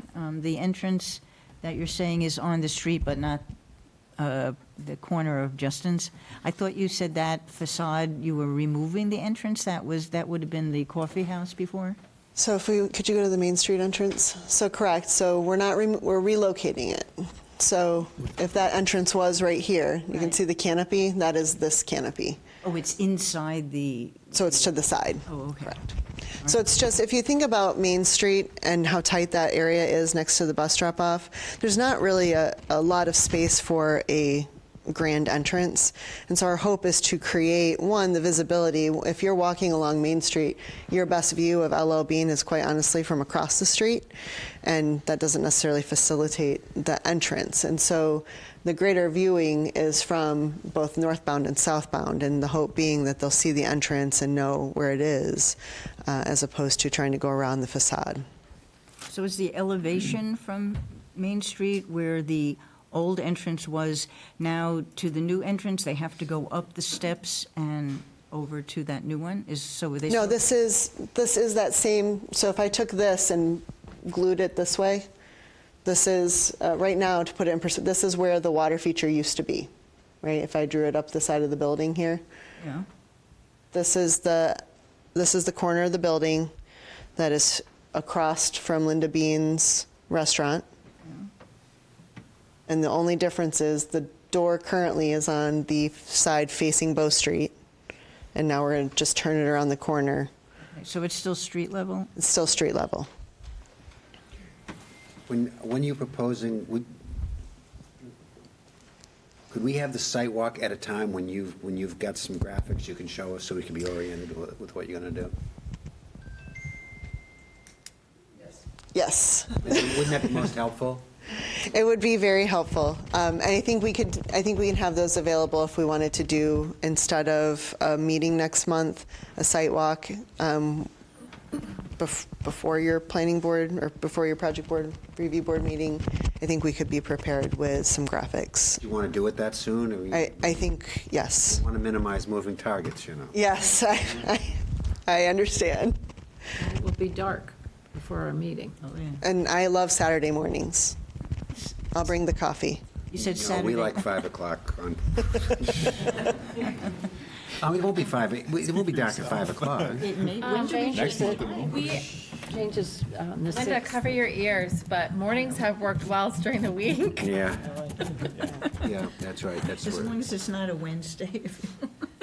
On your previous slide, can you, I know we're going to talk about building destruction, but can you just kind of point where that's going to be and what happens Yeah, there? let's just skip it. It's so much fun doing that. I did separate these so that we could try and keep, can we go to this one? No. So the best way to describe that is, if this is the building footprint, this is the area that would be demolished, and this is the new area that would be rebuilt. And go back to the previous slide and just make sure I'm grounded on, Yep. Where's the boot on that yeah, one? so can you point there where? So it is? again, so this is this, kind of this area in here. Okay. Is that the original, part of the original building? That's the 1940s structure. It is not the original. It is, Right, but it is part of an original. Right. Relatively speaking. It is. Section of our current building. it is, It's the oldest section. of the right, current it building. is, Okay. yeah.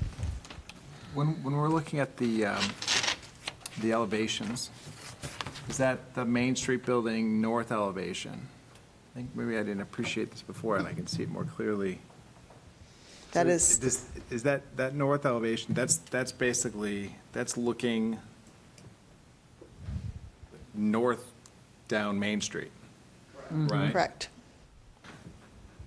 North on And your that's- left, north up Main Street? That's looking at Justin. Looking at It's Jameson. looking at Justin, yeah, yeah. Highly got it. modified. So in other words, this isn't included on the Justin's Way facade, because technically it is on the Main Street facade, but it's, Correct, but we did add windows, so this is where these applications are getting a little bit, so we did add, yes, there's 3 brand-new windows, or 6 actually, that will look like a continuing Justin's Way. This does sit back about 10 feet existing. Currently, right now, it's completely solid, so there's no glazing here, so obviously, but that's, yeah. That's an improvement, but that's not part of what we just approved. Correct. Right. Which is why it was so complicated to skip you to the next application to show what was coming. no, that goes a long way to addressing some of the concerns that I had about the balancing of that building, I mean, that really goes a long way. Right, that's what we were trying to show by cheating forward. I just don't think it was as, Sorry, I didn't get it. no, it's a lot. I've been looking at it for 3 years, man, I get it.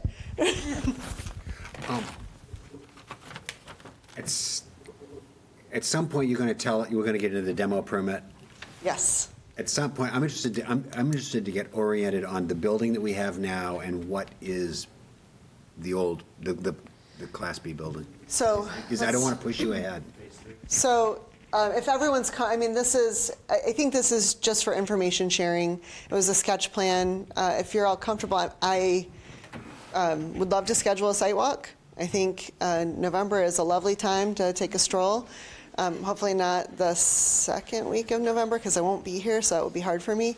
But if you're open to it, maybe we could do that next. You want to set the site walk, table this, and then jump to the demo? Yeah, but yes, I think that makes sense. But I really would say if it's not going to be a plan that feels like it's a solid plan, just don't do the site walk. We would table. I'm not sure I'm going to be here. So, well, how soon would you guys have a rendering that you'd want to send to them that they could have to take on the site walk? Their typical meeting would be November 15th. And for this, it'd be helpful to have hard copies.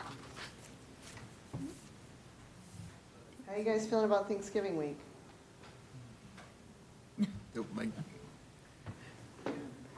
So I think we could have renderings available to share in advance of the site walk, November 1st. We could submit those to you, Caroline. November 1st.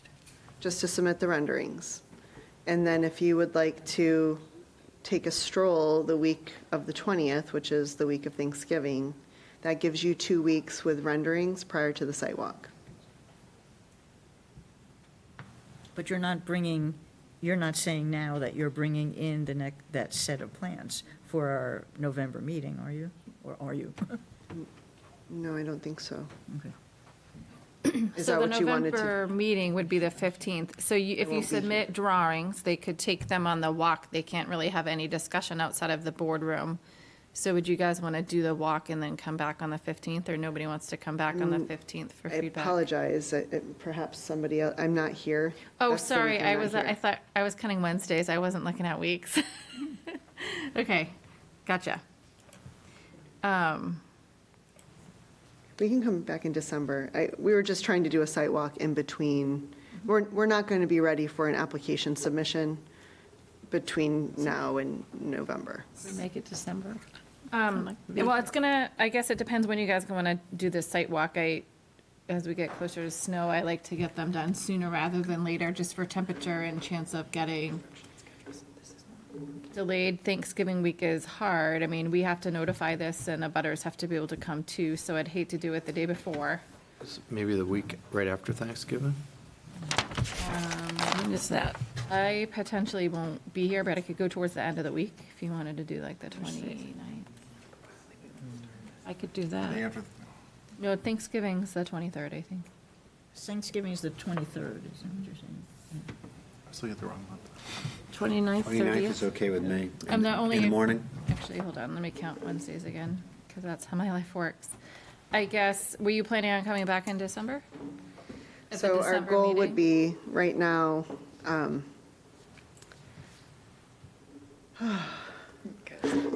Katie, what are your goals? so, So I guess the only downside to doing it I'll take it. like later in that last week is they'd miss the December submission timeline. You guys are going to love me a whole lot after this. So, Let me take it. no, I got it. So, this is a gigantic project, and it is under construction. And what is becoming critical path next for them is the interior of the building leading up to the Main Street facade, which is why that facade is the most ready for your review. I think I'm trying to find a pathway that might be desirable, and perhaps this board could advise us if we were to fracture the application again to address Main Street while not addressing the interior of the site. I'm not personally comfortable doing this in pieces anymore. Well, I think we could have, I should clarify, yeah. So, yes, large project, we're kind of literally working our way around the site with the intention that we're constantly keeping the bigger view and scope. So I think you just saw exactly that, right? Okay, we have to make some edits to our Justin's Way windows. How do we bring this back? So this is just a constant learning. This is an existing building. There's portions of it are from the 1940s. There are portions of it from the 80s. We are learning construction where mechanical chases are, where structures, all of that. Our goal for this application was to show you, frankly, a fairly similar facade that we have now with added windows. Before we ask you for approval of this facade, different than Justin's Way, we will have photorealistic renderings of what will come in the future for the full. My ask would be, with renderings of the full edition site work, even if those aren't sort of, if we have comments on those, that's the bigger portion of this building, would there be a way to push, to ask for a application approval of Main Street, knowing that it's much more consistent with the existing architecture than what we will present to you in the new addition, knowing that you would see the renderings of the new addition. You might just not have drawings to this level. Or would it be one application? Well, we just saw Justin's Way without a representation of that north-facing entrance. And if we're going to be asked to review this, we would be asked to be reviewing it with an entrance on the south side, which we don't have, we wouldn't have information on the rest of the south side. So if we were to approve it, maybe we could approve what we're looking at without the doors. You know, I mean, it all ties together. So I think kind of going along with what you're suggesting for. The other thing too is it would be really helpful if we could get, here's what your project plan is, and lay it all out time-wise. And here's what it is today. We know the schedule's going to change, and here's where we're going to be coming to you, and here's what to expect, rather than this, and. We completely understand and appreciate that, and I say this not in a defensive way, but purely in a hopefully a transparent way. We are balancing multiple communication lanes with a project of this size, whether it be employees, customers, changes. And so what we would hate to do, and similar to you, is bring something that we're not 100% confident. You just saw that with Justin's Way, right? So we are just we are trying to, it's a razor thin balance of how much to share. And obviously this is also all public. As soon as we come here, we know that this is public. So how do we balance that? So my ask, and if the ask is no, then we will regroup in a different way. My ask would be, would the committee be comfortable with having this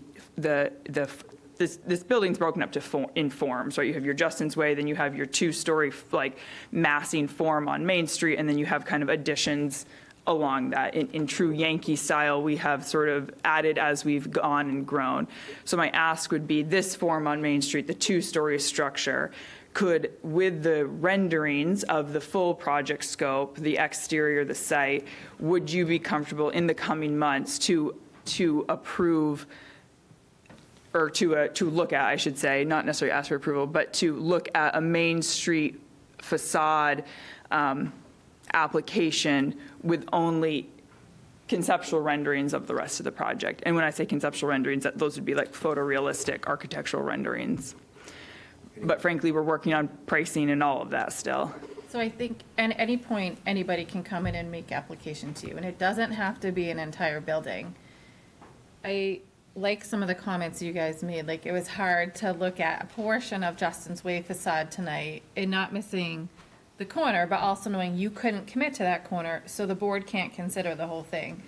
hearing you, like, if you bring in an entire facade, I think that's okay. And showing the board concept is helpful, but the thing you need to keep in mind is it's just a concept, so none of it could happen. So when you approve a single facade, that's what you're approving. So you approve Justin's Way, they could never come back with that door on the corner. So I don't think it's bad, but there's a fine line between, is it, in the ideal world, would see everything as one complete application with all aspects of it. If they can, I'm a little bit concerned about showing them a concept that is just a concept. But I did hear you guys say you like seeing, like here, whole facade, like straight on. Is the construction is obviously being phased in? Yes. Therefore, what we see is being phased in. Exactly. I'm just going to, going back to the Justin's Way discussion and this entrance, right now on Google Earth, and I don't know if it was there before you started construction or not, but there's a little tiny mini park there with a stone wall and a nice sized tree there. And if you're putting that entrance in on the north side of your elevation there, I would imagine that that would be gone if it's not already gone. And so going back to how we tie these things together, having a discussion about the whole Justin's Way facade, that would have been, to me, an important element of that discussion is, you know, what goes on at the corner. Sure, so in the. That's why. Yep, I think Putting that's. it all together, laying it out, and if we got to take a deep breath, that might help the project actually go faster. Sure, so I appreciate that, and if you recall, the Justin's Way, that particular corner was actually part of the discussion. In fact, we even talked about with the Jameson Tavern owner, because that is serving as a construction entry point, if you recall. Okay. So he had concerns about the dust management, which they've been doing a great job with. So that demolition of that corner and the improvements that would still hold, right, were part of that previous approval. So nothing there has changed. So we are trying to keep as much context as available. Granted, this amendment to Justin's Way didn't include that because we weren't proposing a major change to what was previously approved. Any other thoughts with respect to the request that we I just wanted to add, how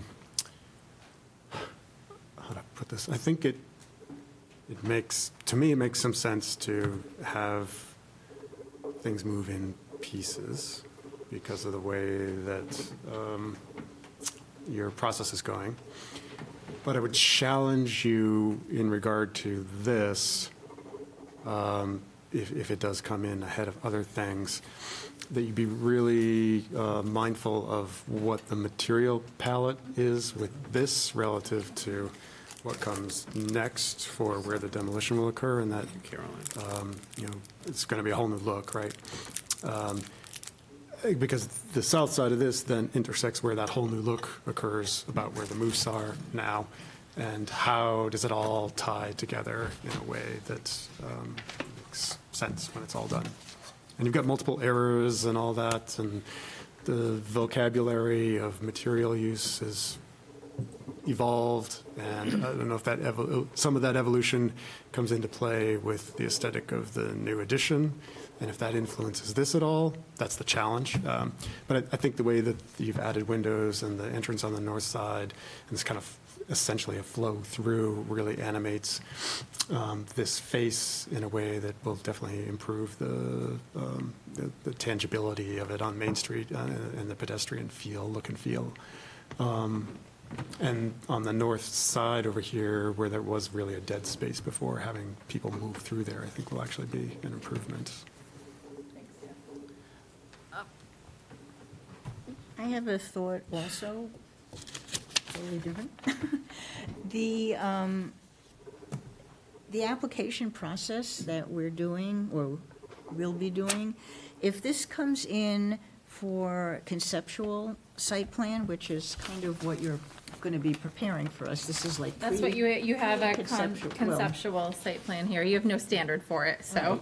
So if this came in and we were to look at this and say, okay, these are concepts, you're going to do this, you're going to do this, if you gave us some approximate timeline and then cause those to be phases, because I think here. Maybe I'm confusing with my prior life boards, but I thought we've seen things that come in a Phase 2 construction and a Phase 3, and on and on. It might be easier to know in advance based on the conceptual plan and then work on them in the phases as they're ready. But I just don't like doing things where we're not sure what's happening later to that same property. To me, it makes it, it's too piecemeal, and I think we get too many of these, we're going to amend this type thing. I'm not saying that's what you're going to be doing, but I think that's what it lends itself to. So I think what I'm hearing, and I think while Freeport doesn't have a process for this, it would seem that perhaps what we could do is a master plan progress that would just simply be an ongoing update of where we are. That would show how applications are potentially coming and then tying to the greater scheme. But then also provide phased applications. So in this, if I were to think about showing, if you could go to the site plan. Paul, could you go to the site plan real quick? Sorry. If we looked at that and go down one slide. So we could potentially draw some project areas and create project area, we'll call this one 2, right? So if Justin's Way was project area 1, Main Street could be project area 2.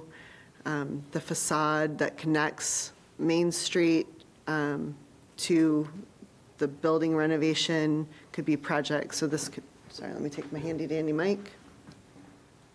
In doing that, Kylie, are you saying that we would be asked to issue approvals on project area 1 before project area 2, or these are just the way you give us updates? I'm thinking out loud based on Todd and Linda's desires and suggestions. So if we kept coming back with one overall, just to show the tie and where we're going, because I think one of the things with a phased plan is generally you know what you're going to do, right? And you have some level of finality.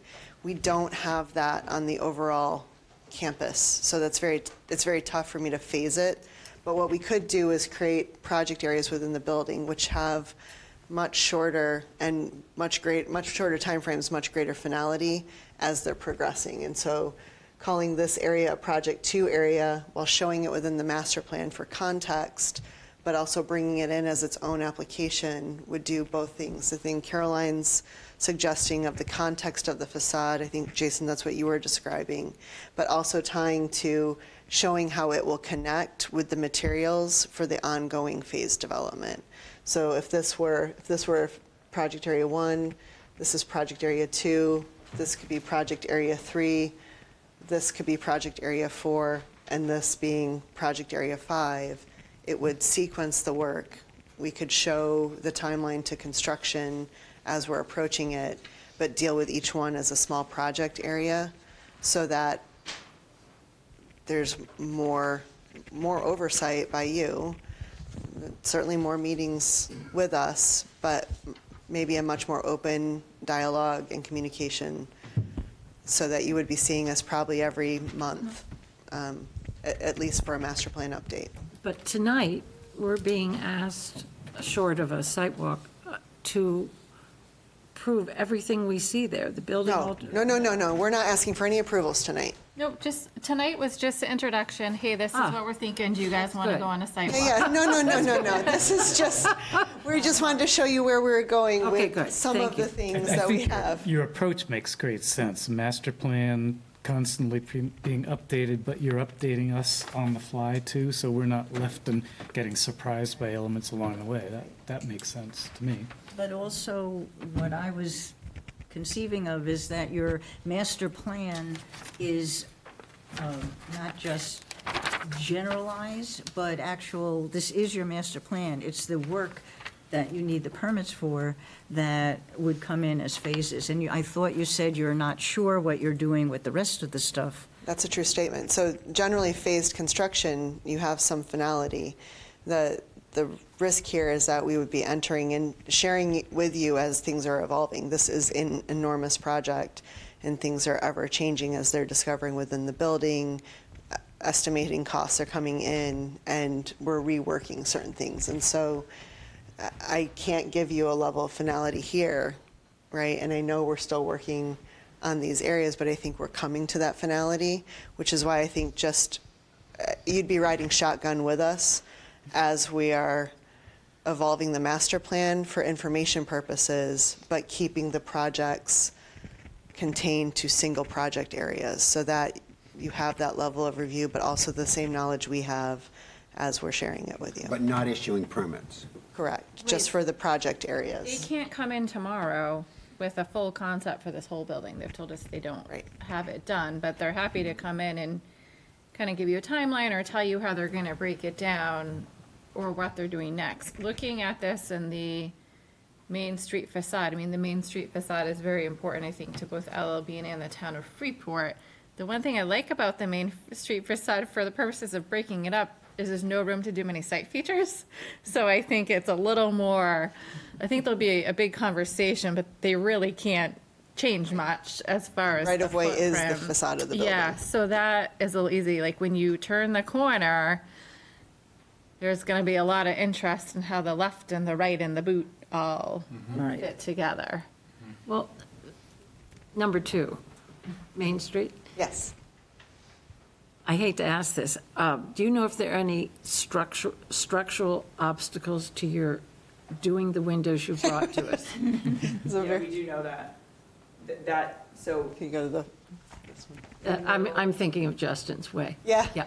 Where you see blank spaces have structural Obstacles. obstacles, yeah, bracing in them. So we added windows in all of the blank facade areas. So we added all the natural daylight we could, basically.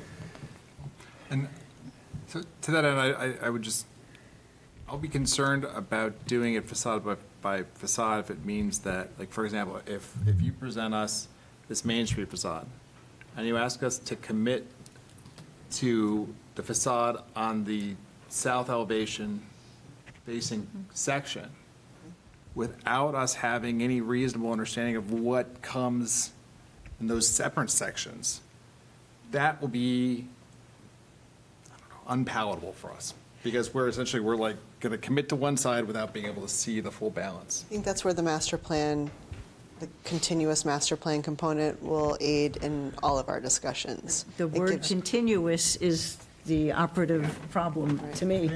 Okay, so I think, I want to go on. okay, go. You want to put a lid on this? Well, I was just I'd like saying, to. the question Me too. 20 minutes ago was, do you guys want to have a site walk? And I think we're not going to, I think there was great tangent and conversation that we're not going to solve tonight. I'm happy to work with the applicant and come back to you with an update on something that might be a good way to bring this forward, but I just feel like we're not going to solve it at 9:30. Well, just on that, from my airport world, okay? Master plans are great, so if you can, and they constantly change and evolve. So I totally agree with that, that's great. Going back to Jim's point, design criteria, design standards up front. I'm sure you have them for this project. If you could also share that with us up front, because that is something that will help us as we're looking at one side of the building. We'll have comfort that the other side is going to follow the same standards. Your overhead doors, the signage, that's a new element that we haven't seen, for example. Is that in your design standards? Is that what we're going to expect for your other entrances, perhaps? So what are your design standards? And it sounds like this is a 4 or 5 design-build projects, one following another, and some of them are running concurrently. Is that accurate? I think that's probably, it didn't start out that way, but it's certainly where we're heading. Yeah.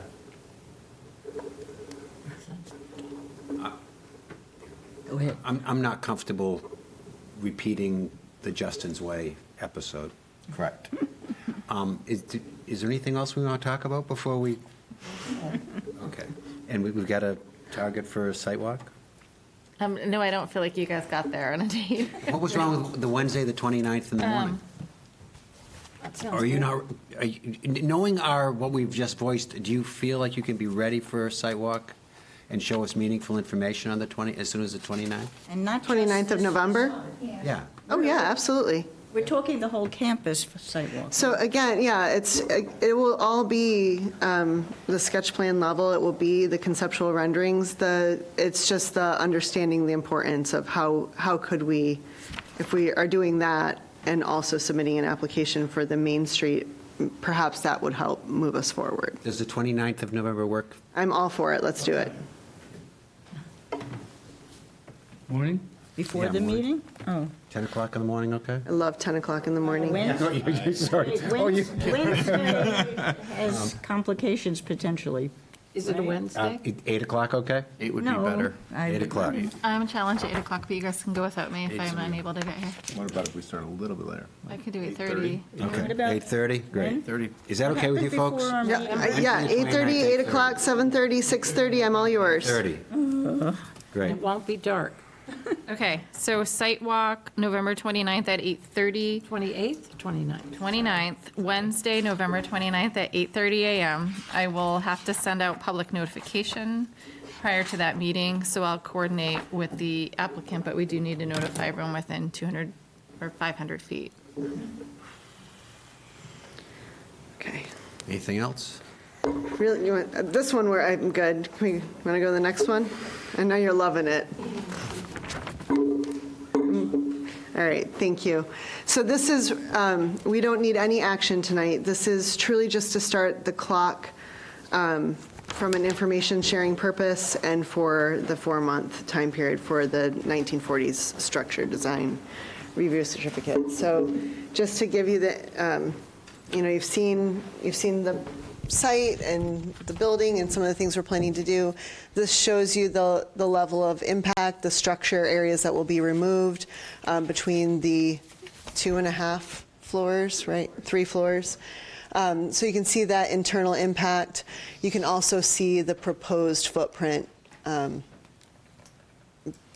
below it. So it just gives you an idea of what we're demolishing or what we're proposing to demolish as part of the internal project. When we're in the store, what's the, are you moving into the demo now? We can't move into the demo. That's part of this process. So we need to start the design review certificate process, which is visiting with all you wonderfully patient people who are here at Wednesday night. I'm confused. Are we doing the demolition port thing? So that's what you're. So when we're in the store, all of us can be mentally in the store right now. Yes. What's the Class B building?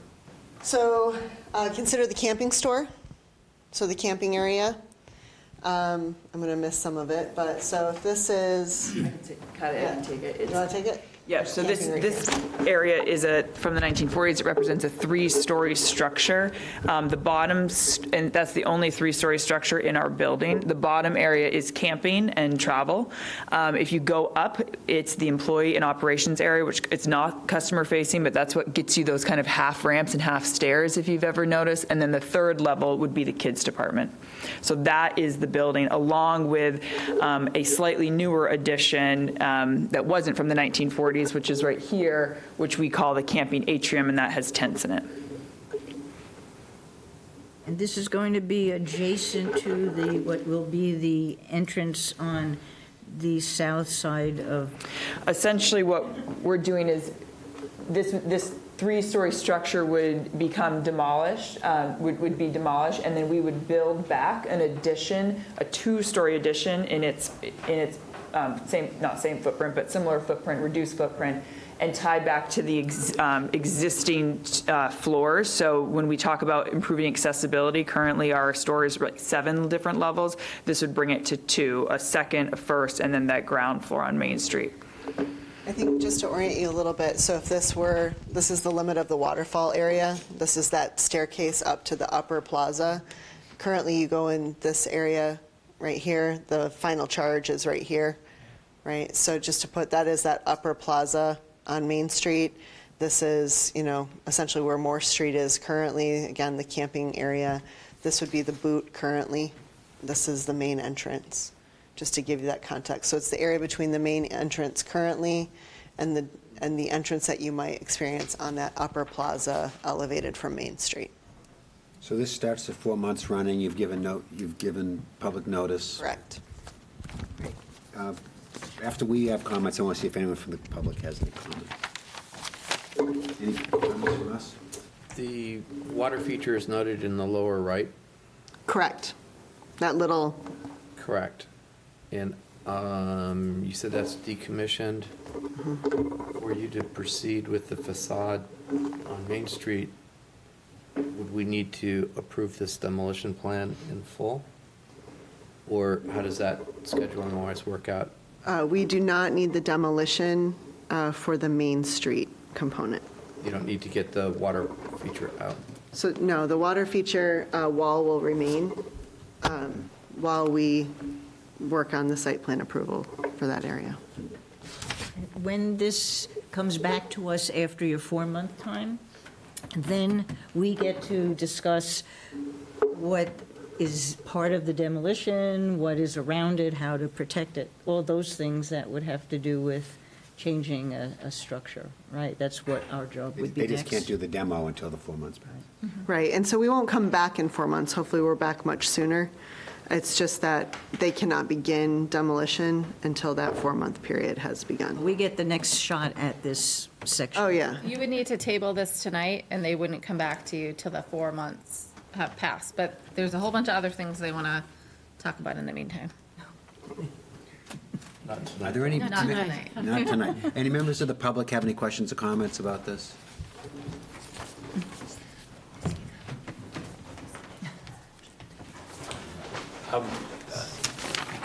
Eric Smith, Director of Freeport Historical Society. I have a couple of comments and a question. So first of all, given that it is a Class B building, in certain cases, we would want to go in and document it for historical record keeping. This, as with several other sort of industrial buildings that LL Bean converted into other usage, has been changed so much over time that I don't really think there are architectural details that we are going to be able to uncover unless they are revealed in the demolition. So I'm not requesting that. One thing I would just ask for clarification on is that the camping atrium, which was added in the 1980s, is not old enough to be Class B, but is, because it is so integral to that building, is that also still considered part of the Class B building? That's an interesting question. I'd have to go try to find their historical inventory card from 1986, but I don't think they're proposing to demo them all at the same time, is my understanding. Yeah, so it's not, I mean, I would just say that I don't think that particular part would be part of the 4-month waiting period, but it's the 1940s part that is. Yeah, it would be the 1940s part, correct. So I would make the request that if LL Bean did discover anything that was uncovered the historical structure that could be documented, we would appreciate that. But I think for the most part, the historic photos of what that building was like when it was in its original use are actually much more important to us. Unlike the last Class B structure that we all talked about, whether or not it was feasible to be moved, we are not suggesting that this would be feasible to be moved to another location. I would note that this building sort of set part of the tone for what the 1990s addition was in the front, that Main Street structure. This was never a particularly great architectural look. And so when you are looking at the Main Street structure or facade, I'm hoping that you will continue to keep in mind what that design review ordinance is suggesting in terms of referencing what is appropriate given the existing Class A and Class B buildings, because this will no longer be an existing Class B building to be referenced. So that is going to shift where you're looking for comparison in what that looks like in the center of town. And I don't have more to say about that because, like you, I haven't seen any of the rest of that conceptual look. But taking this away means that everything else in terms of that comparison will change. It's helpful to have the Historical Society weigh in like this, Eric. Just a question, the Class B section that would be demoed, was it originally built for manufacturing or for retail? Manufacturing. And fulfillment. Are there more questions, or does someone want to read the proposed motion on the bottom of page 17? 17.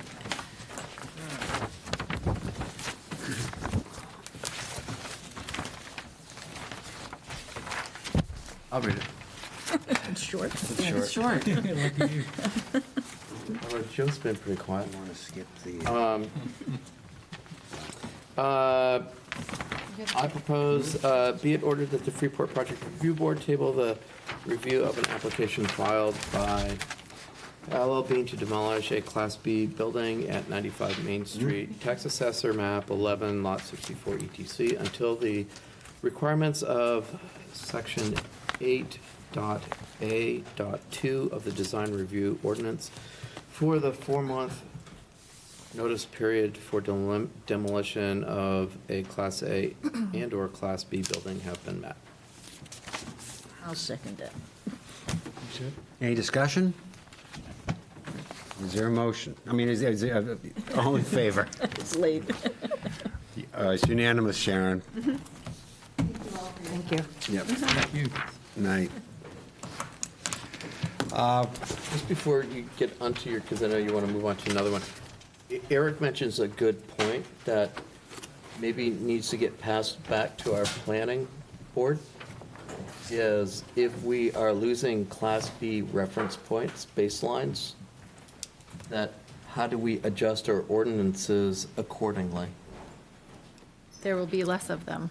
No, but do we have design criteria, design standards that will fill in place of a baseline of going out and pointing at buildings? Do we need to have design standards? Great segue to the next item. This is the similar issue that came up when we were looking at the standalone building that was 800 yards away from the next Class B building. And we said, like, what do we use as the guideline when, you know, the next one that we're supposed to reference is so far away? Right. It makes it really, you know, it's almost like it needs to create a defined distance. That's a challenge for. A challenge. Next item? Okay. I thought you had one. Huh? You had one that you said you were going to talk about. Yep. Yeah, we got one more item. Water District. The Caroline and I will give you, Caroline will give you more of the details than I will. The core, what's the exact name? The Central Core Working Group.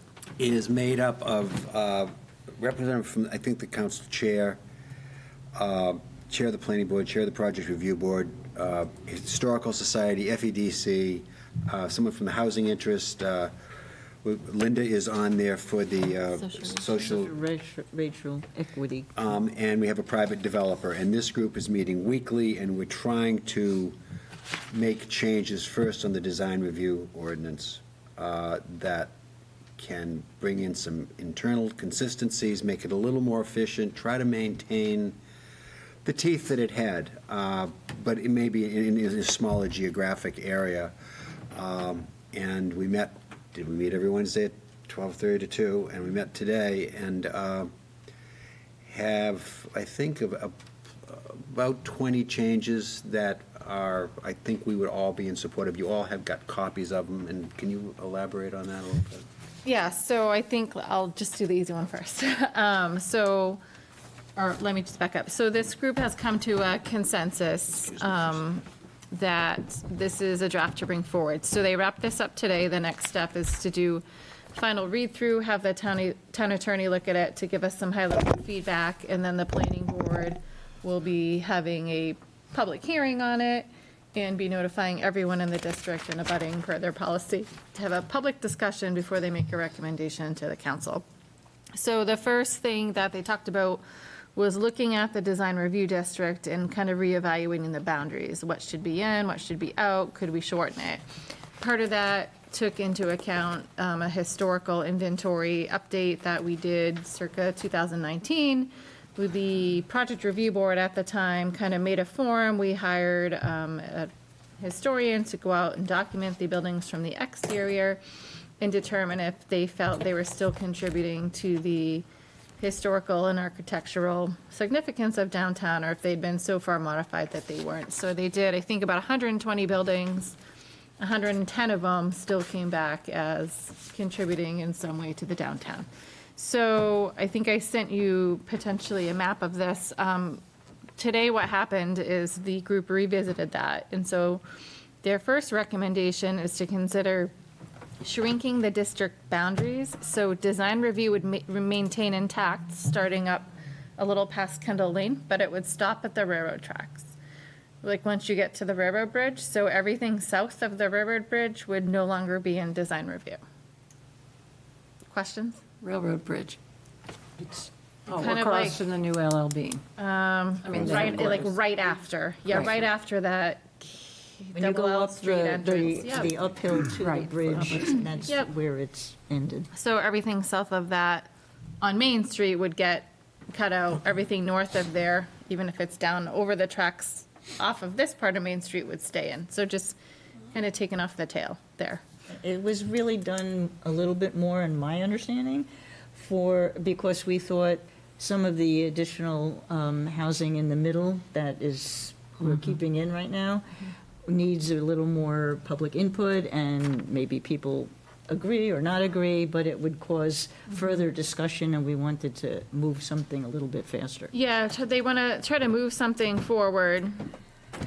We kind of debated as a group, if this turns into just really a bigger discussion and wanted to go through properties one-on-one, the planning board will probably consider recommending just waiting till we overhaul the entire ordinance. But this seemed like a good compromise. One of the points I think people agreed to here or liked about this section is that this section also has the standards of 527 for commercial districts for the most part. So it has some elements of design, although on much lesser scale, it still would give the board some authority to break up large expanses and having doors and stuff like that.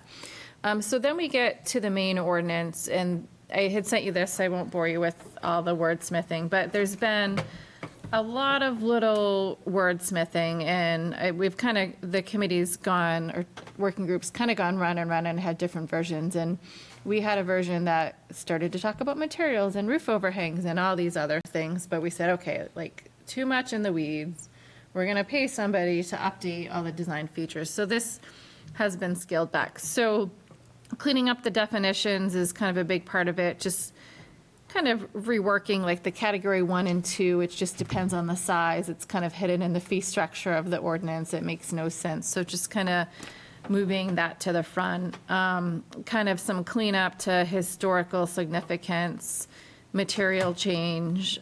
One thing that kind of goes to what Jim and Todd were getting at is there'd be a new definition introduced, and that would be adding the term for nearby buildings. And so nearby buildings would be clearly defined as buildings within 500 feet of the project seeking a design review certificate, and that 500 feet would be measured from the proposed building's facade via roadway. So any structures within 500 feet via roadway of the new proposed structure would be considered. Whatever A and B buildings are not in there, beyond there, they're not something that would be considered by the board. They also added a term for primary facades. In some cases, you have a corner building, or take Town Hall, you can see it from so many sides. So they added some terms. And then for visual compatibility, the suggestion was made to clean up the definition a little, kind of get rid of the reference to the 1930 and 1950, and more note that visual compatibility relates to those 10 standards, those 10 terms that you do findings on at every meeting. The next biggest change would be a recommendation to remove the color overlay district, and furthermore, any references of color regulation other than for signage in the ordinance. The thought was that it's just really hasn't been effective. Historic color palettes, everyone has one now, and it's just so broad that it didn't seem like it was really being effective. So they decided to get rid of all references of color. But, oh, sorry, I don't want to hold you up. The dog food store in purple, could that sneak into Main Street without a color reference? That was part of the thing. Part of the discussion was, back in the day, it was hard to find like historic color palettes. Now you can find one of anywhere with so many colors. That includes the dog food store. That probably would include the dog food store, because it doesn't say like historical color palette of New England. It's just any paint manufacturer's any historic color palette. So it could be Ford's color palette for all you want. So we had a whole conversation about that. So the thought was just to strike it, and we might get a colorful building. And people were okay with that. There's just a little bit of reworking and cleaning up for when a design review certificate is required by the board. Administrative staff review would really just add a standard that if somebody wanted to replace their door with identical style but a different material, that would be eligible for a town planner review. And possibly windows. Nope, we didn't put windows in staff review. That came down. Yeah, there's some discussion about putting it to you instead of exempting it. Maybe I wasn't there. Anyway. Okay. Oh, that didn't get in my notes, so we need to talk about that later. Okay, so projects exempt from design certificates. This is a new category. So these would not require a design review certificate. You would just be able to do them. So siding and or trim replacement with wood, cementitious, or engineered wood alternatives, so long as the style, reveal, exposure, and our profile remain the same. Replacement windows of the same approximate size and configuration. When the existing windows have muttons, the existing light pattern shall be maintained, and true divided lights or simulated divided lights shall be used. Roof material changes to wood shingles, architectural asphalt shingles, slate, or copper. Metal roof was intentionally left out because the group couldn't agree on that. Roof-mounted solar panels installed in plane with the existing roof line and as close as is feasible to the existing roofing. Replacing deck boards using wood or composite material.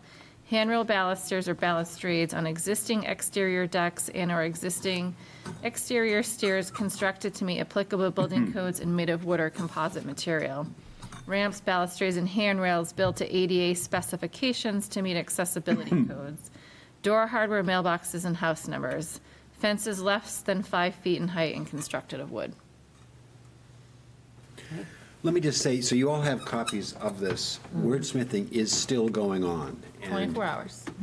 I just wrote down two that you don't have in your notes, I guess. But Good. I would have notified you all if I saw anything going on that I thought would be alarming to any of you based on comments you've made in the past. I think when you look through it, you'll feel like there are improvements. But speak up. One thing you left out, I think, because I wrote it down, that the appeals board. We haven't, we didn't get that far. Oh, okay, I thought you were finished with. No, but if without going through each item, because I read it. Yep. I think I know the impetus for taking the appeals straight to court. So Makes sense, I guess. That is a recommendation. There was some mixed opinions in the group. I think we're going to have the attorney look at it. I know the attorney wants consistency. We never like when one board is questioning what another town board is doing. So that recommendation's in there that appeals of the project review board would go straight to Superior Court. Appeals of the town planner, however, could still go to Board of Appeals. And you, and staff. Oh, I'm sorry, town and code enforcement officer. Oh, yeah, that's separate in ordinance, yeah. On that note, am I allowed to ask what happened to the developer at 40 Main? Did he? The project at 22 Main's not going forward. So he's going to try and sell it? Not going forward. So we can talk about that later. Let's continue on the ordinance. Okay. Okay. So The design guidelines, just because it's late, I encourage you to look at those. There's one big change there. The language was changed, going back to what Todd and Jim were kind of getting at. Scale of building and height would no longer include a reference to the nearby A and B buildings. It would just be buildings within 500 feet, regardless of their class, that they be considered. So it's So everything's going to broadening. be short. It's broadening of that. It depends how you look at, it's broadening in the way that it strikes out A and B, but it's confining in the fact that it's giving the nearby distance reference of 500 feet. The rest of the standards, which we won't go through, still have references to all of the A and B buildings, and there are some minor tweaks in there, but nothing I feel like we need to call out. We then got into the appeals, and that's a really Cliff Note version of what the group talked about. And two questions. One is, how does this impact us significantly? Does it impact us? If the ordinance is updated and the district is shortened, I'll present you with a new ordinance for your deliberations. But does that mean that south of Public Safety Building, it's the wild, wild west down there? Yeah, Still site plan. yes, unless if it's residential, yes. If it's commercial, it would trigger site plan in section 527. Okay. So the signage at Gritty McDuff's would no longer be It would no longer need to go for design review. It could be subject to other signage regulations, and it could be subject to any site plan or 527 standards. My second question is, well, just along those lines, I think it would be great if the town also had design standards and if that also included signage as well. And the second question is, how much consensus was there on what you just talked about? Was there a lot of disagreement? Is it like, everybody's kind of thinking about the same thing, moving in the same direction, and just doing a little wordsmithing here and there? At least 2/3, I'd say, on pretty much most of those, if not more. Yeah, there was, I can only think of one where there was much back and forth. Okay. Well, and do you feel like this wordsmithing is going to make it faster, easier, more user-friendly for? It's going to help. It's significant in my mind. Significant? Yeah. I don't think everyone's gonna run in tomorrow and wanna do a huge project in Freeport. It's not life-altering. I think, on Route 1 South, or Lower Main Street, you won't have to go to design review. There's a lot of vacant land. I think there's good potential to really make a difference there, to make, some things easier. I think, things that you guys deal with, like solar panels and ADA ramps and someone coming to change their door, like, those aren't huge to the rest of the world, but I think they're huge to the homeowners that live downtown in this board. So those, I think, are great. I think it's a good combination of trying to look at the bigger picture for some bigger projects, being clear. We put a couple of submission requirements in there, which we have nothing, and really helping take care of some of that low-hanging fruit to be more efficient for people that live in the district, current property owners that want to do relatively minor things, and being more efficient with the board's time. It's a good compromise, I think. What's your sense on these changes in relation to the thorny sort of question we come up with when we get projects that have flat roofs and versus an inclination towards pitched roofs? It's like, is there anything in there that's going to help us get through There's that? not, and There's so no change. we tried to kind of get into that a little bit. I think the thing that does help that a little bit, or make this board's job easier, now, if you're looking at nearby structures, it's within 500 feet, and it's those A and B. So someone can't come in and say the first building on Route 1 North is compatible just because it's in the district. It is making that more confined. So I think in areas where you have a concentration and, 7 out of 10 buildings have a flat roof, it is going to make it easier for the applicant to make their case. So not drastically, but I think better. I've heard two observations without drawing this out much longer. One, as to, I think the distance is a great aspect, I think there would be value to ensure some consistency depending on like what side of the street you're on. If it's measured from if you're measuring by the street, by the center line. 'Cause if, for example, if there are turns that happen, someone that's on the opposite side of the street will be able to get a wide expanse of additional feet just by bending around the turn. If it's the center line, it's essentially even regardless of what side of the street the project's on relative to where the A and B building is on. I think, wasn't it more a circle? I mean, 500 feet in a circle? I thought No, that's that what. got changed. No, by the street. I like the circle because we I do like the everything in circle. a circle, or we do property boundaries, and I can whip it up in a map, and the way it's done, I like it better, but I can't, it's not something I can measure. When the applicants come to you, they're gonna have to show you. Yeah, this issue wouldn't be an issue with the circle, but if it's by road, I think that's a way to make sure that, Yeah, so- that you don't get an advantage for being on one side of the street versus another. That's actually a good point. We didn't talk about the center line, but we talked about needing to take another look and having the attorney look and maybe we know it needs a little more refinement, and so that's a good Can you suggestion. go back to circle? I like the circle. They're really, What we so we do everything from property boundaries. So for example, like Town Hall or LL Bean, we take that entire parcel and we say, okay, we gotta notify everyone within 500 feet. And that's what we do, and we can just spit it all on the computer. But the group really didn't have an interest in going that broad.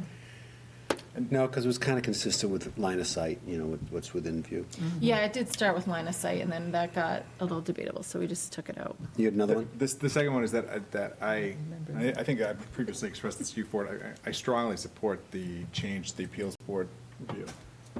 Primarily because that change ensures that if there's an approval that is appealed, while the appeal is pending, the approval stays in effect. Whereas if it goes through an appeals board first, and if there's a reversal, then that approval that nothing happens until the appeal goes through.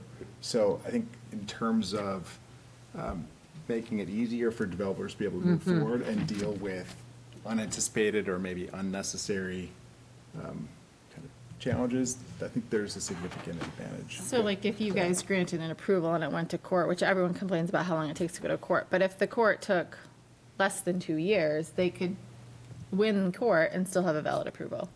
If it's the other way around. Not only that, if we granted approval and it's appealed to court, then it's a unique category in which the approval is still valid until the court says it's not.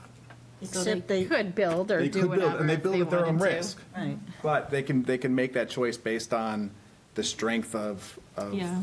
their case. Well, also, if there's a group of people appealing a project, they no longer can talk to the boys down on the appeals board. They got to go straight to court.